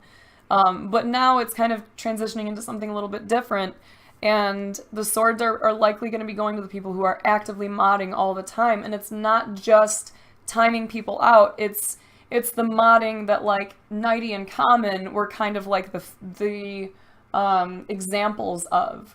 And it's funny, because Nighty's such a fucking troll now, but he and Common greet every single fucking person who comes into this chat. If someone comes in and says hi, they say hi. If someone has a question and I'm not able to answer it, they point them in the right direction with the commands. Like, it's not just about us being friends, because that's not going to change, Carp. I do consider you a friend. I think you're fucking awesome. But being a mod is going back to what it started as. Thomas, that makes me so fucking happy. Bill Paxton, go get some rest. I really hope that you're able to express yourself to your friends and find some support there for your bipolar disorder. And if you don't, I really hope that you can move on from those relationships. Of course, Irish. You are amazing, seriously. Thanks, Simoda. Likewise.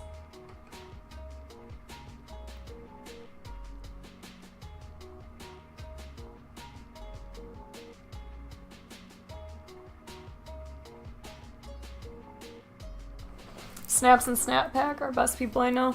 Dude, I can't tell you how proud I am of this community. And I know it's not all from me. And so, like, I'm just so fucking grateful for you guys. Because I can only do so much in this chat. I can only be so bland and get so many people in here to talk. But really, like, it's you guys in chat that keep people coming back, and I get so many compliments of people saying, like, your chat is so friendly, your community is so welcoming, and that's you guys. So the fact that these streams exist where I'm able to have a platform to help anyone, it's all on you. If you guys weren't here helping to spread the word, helping to support people in here, I wouldn't be able to do this. Mundukes, I know, right? Isn't that dope? No pun intended. Shugir? Just great. I personally feel a lot better.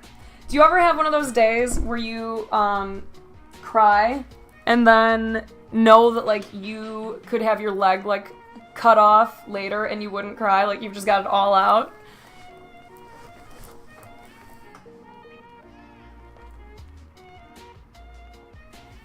Oh, Spazzy, I love you. And troll hard, Stony. And you, Thomas, you never have to apologize for not being able to spend a lot of time in here, like, really. Big Daddy, it's true. Sad puppies? Oh my gosh. At the Guardian Con stream, it got really emotional, absolutely.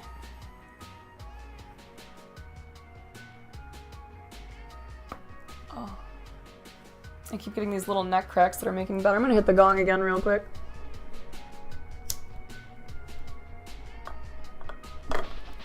Positive grunting. Awesome.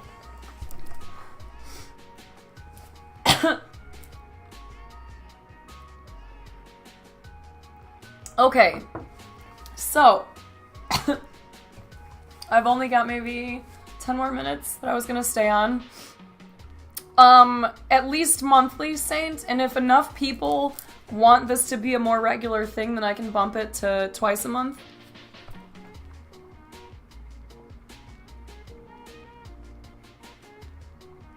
Well, good. Good being bossy. I really like, and that's the other reason why I set up that anonymous feedback site, is because I want to know if there's ever an instance where you don't feel welcomed here, or in someone else's stream like any of the other people in the pizza parties.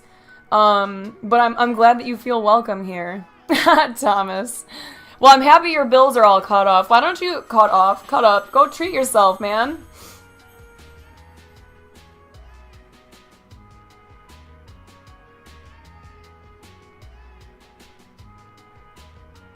Oh, wow. Selfish. Good for you. That's scary.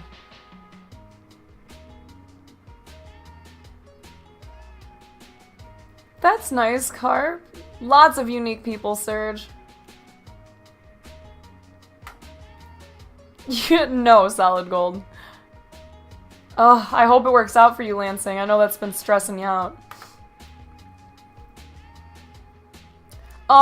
We're transitioning out of it a little bit. I'm sorry, Wolfie, because I gotta go to my friend's party.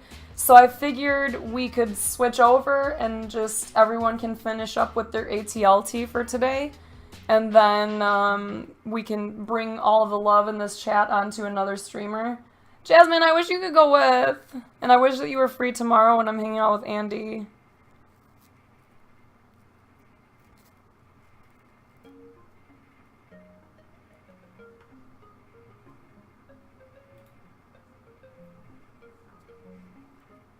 Nice!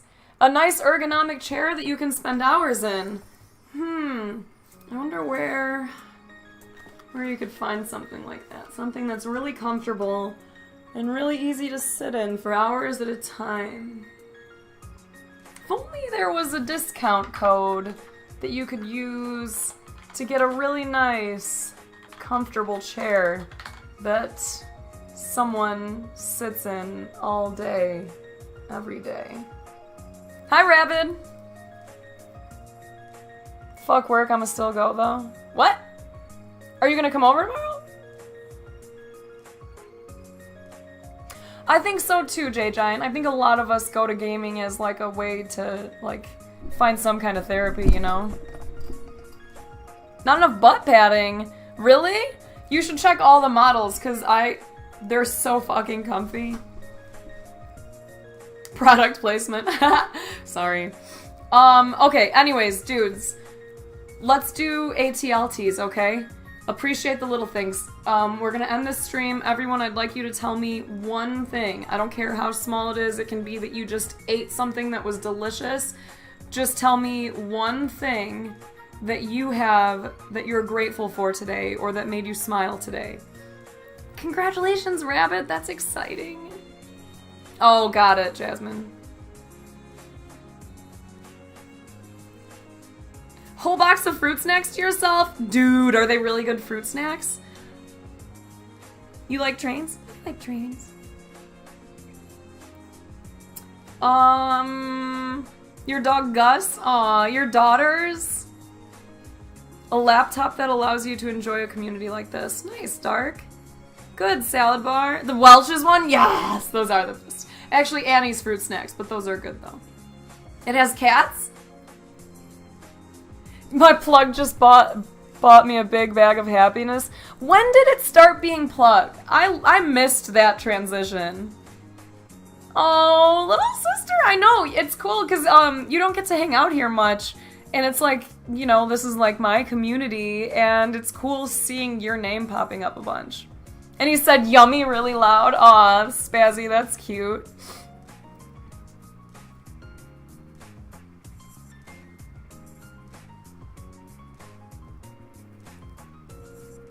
Oh, Wolfie, I wish I could too. I know you've been through so much the past couple of weeks. I'm sure, like, plenty of people in chat would talk to you further after the stream, though. Cancer! Oh my gosh!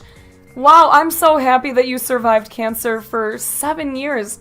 Good for you, Solid Gold. Wow. That's a hell of an ATLT. Upright Lion, thank you for the biddies. Today has a beautiful sunrise, like 10 out of 10. Is that your ATLT? You watched An Amazing Sunrise too? Oh, puppy kisses? That's so great. Lamans, what's your ATLT? Oh, nice, Lansing. Yeah, I was hoping to be able to stay on a little bit longer, but, you know, because of the party, I won't be able to, because I gotta go puppy-proof my house so that I can leave and know he's not gonna destroy anything. That will be my ATLT, by the way. If I come home tonight and Enzo hasn't eaten anything, I will be very happy. Because you are, Ginger, even though you're, you know, a little homicidal and you like to stare directly at cameras when people are taking your picture. Getting up in the morning, that's a good one.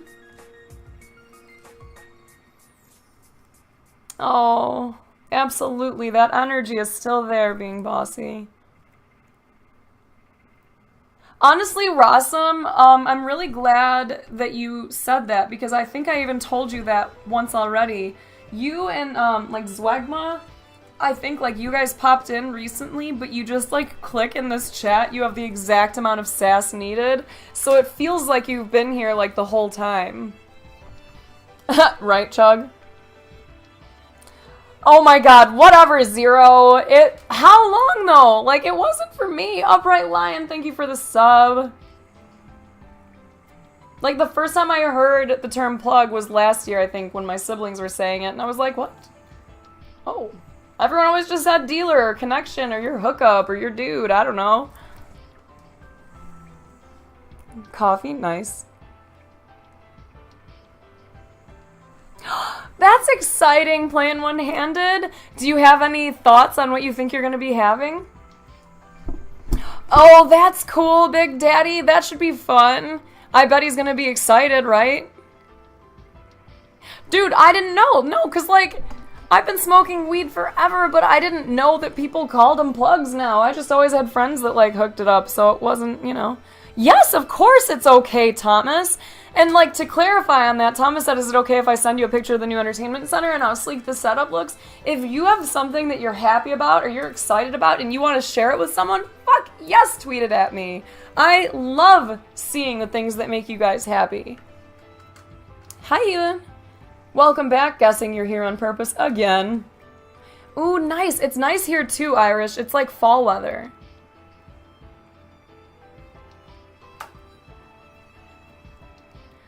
Yes, Sloth, I am, because my niece is moving out of town, so she's coming over to hang out tomorrow, and then it's the final Game of Thrones. See, you guys know it. Zwegma and Rossum, you guys are like our soul brothers. The wife says boy, but you're praying for a girl, TBH, why? Oh, good, Rossum. We have a gallery section in Discord, by the way, if you want to share any of like your photography or your pictures from your travels. We have a pets section in the Discord if you want to look through adorable puppy and kitty pictures. We have a music directory, which is straight fucking fire. So if you're not in the Discord, get in there. And like the main Snapchat, people will talk to you about anything in there for sure. That is a good ATLT, Chug. Hi, Grant. You think? What if I'm not really Snaps, though, Heathen Gamer?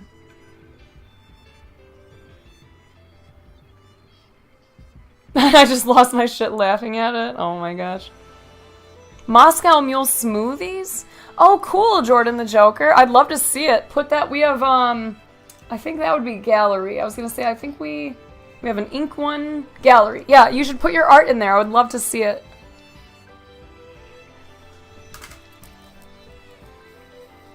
Well, like, Lamans, I tell my little sister all the time. She's my little sister, like, we're blood related, but she's also, like, my soul sister because there's something so much more profound about our relationship that it's not just that we're kin, like, we are really connected by, like, something in our energy. I don't know, man.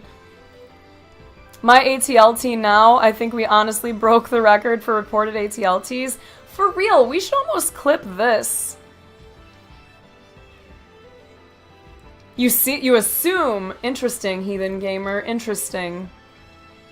Twaz finished your branding? You went with Twaz? Good call, Wolfie. Oh my god, I'm so excited. Will you send it? Can I look at it? Will you show me? Oh my god, I'm so hyped. Oh no, never too many, Rossum. I'm excited. If anything, put them all in a gallery and just post the link in there then. I know, Lansing, that's why we have that command. And we gave you credit. We always give you credit for ATLT.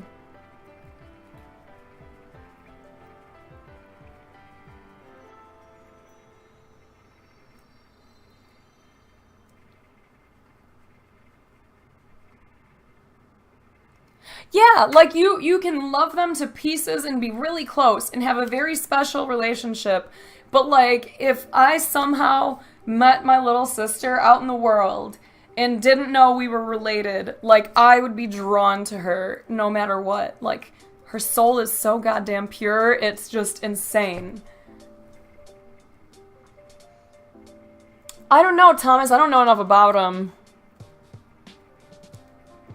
No, heathen. No, I think you're probably thinking that I like want to mock you for it forever. It just helps me because I get a little sense of who you are. I get to remember things a little bit better. I like that it was a unique entrance.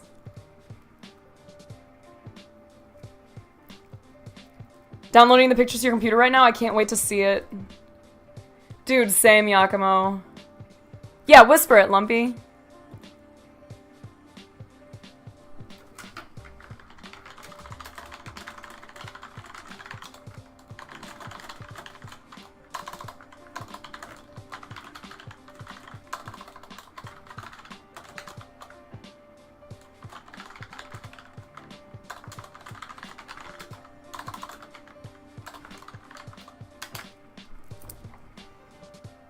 P.S. Mayweather versus McGregor. That's gonna be interesting.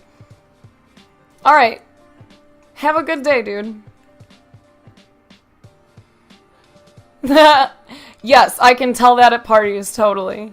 Oh my gosh, honestly, I've said it before, I'll say it a million times. If you can save the money for quality branding, do it, and do it. Just go to Twaz. Just do it. Hi, DC.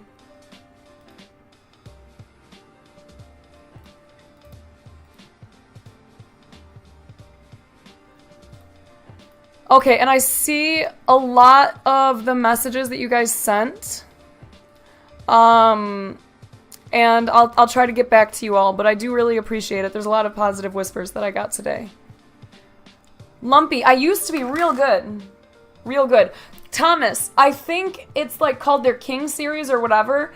They have ones that are meant for really like tall, really big people.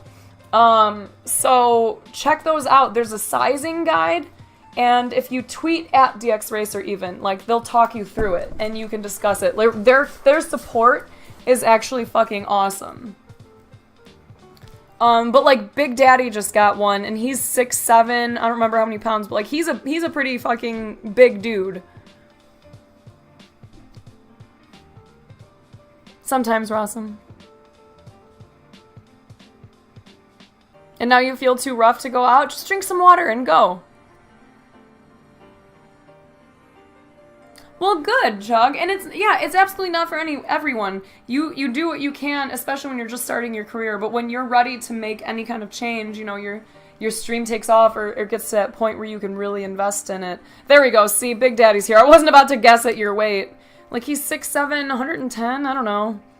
Got the Boss Series. Okay, 6'7", 400 pounds, got the Boss Series DX Racer. Super comfortable, yeah? Big Daddy? Really? Oh my god, Wolfie, show us! There you go. See, Thomas, Big Daddy is probably like the perfect person to talk to about that then. I know, I can't wait also. Destiny 2 is gonna be great. Timbies! I love you! Hi, G-Wiz. Wolfie, I want to see your freaking logo. I don't even remember what series I got, but I just know my chair is comfy as fuck.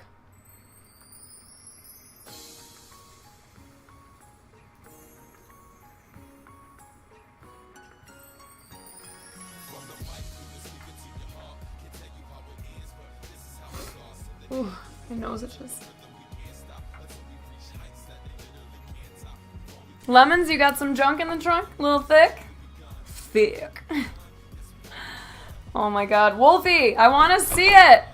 You're updating your profile stuff? Oh, I'm gonna creep on you so hard.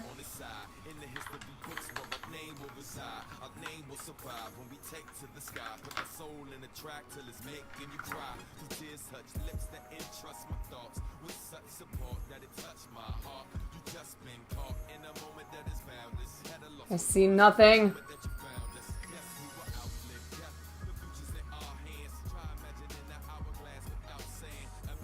Is that what you just put on your Twitter, Wolfie?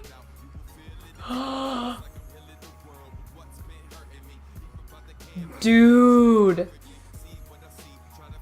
Wolfie, is it your new profile picture on Twitter?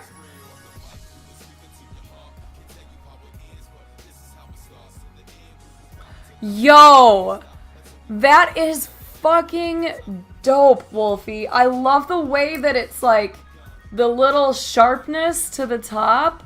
Wow. Oh my gosh. Everyone go check out Wolfie's new logo. It's on her Twitter. Wow, wow, wow. Candy crabs. Yes. Sadly, you came into the tail end of it because I've got to get going. But we actually did discuss that a lot. There were a few other people who were discussing having to deal with, you know, issues coming from being bipolar. So I'm sorry that I can't stay and talk to you guys longer. I don't know, that's weird. Twitch has been tweaking. Yeah, that's amazing, Wolfie. It's so fucking clean. I would wear that on a hat 100%.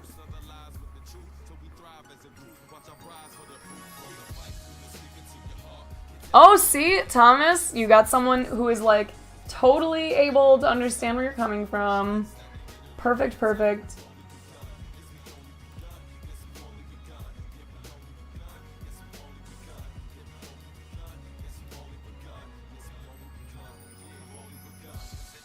Okay, dudes.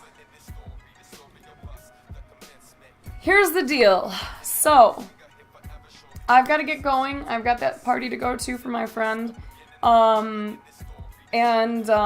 Yeah, so I want us to pass the love on to another broadcaster, try and keep someone's stream nice and lit today. But I have to thank you so much for this. It does a lot for me, as well as other people. So everyone who shared today, know that it really meant a lot. And it really could have changed someone's perspective today. So I appreciate that you guys were all so open with us, and like really thank you for supporting this channel the way that you do so that I can do things like this. I really have high hopes for our growth in the future, and one of those goals is to open my nonprofit again and do more good for the world. Like, I really want to help out Ronald McDonald House and Make-A-Wish Foundations, as well as doing the St. Jude stuff. So thank you for being such an incredibly positive and great community. You guys literally like set a standard on Twitch. I get compliments on it all the time. So thank you for a great day. I hope you've all got a little bit of motivation, maybe some pep in your step, and tomorrow morning we can all start our days thinking like we're not alone. Our friends, our pack is out there, and we're all going to be kicking ass. Like, it's a Sunday, you can relax and everything, but like, you know, do something good for yourself tomorrow. But yeah, thank you very much. Thank you for everything today. Thank you for being so good to each other. I am going to go and pass the love on here.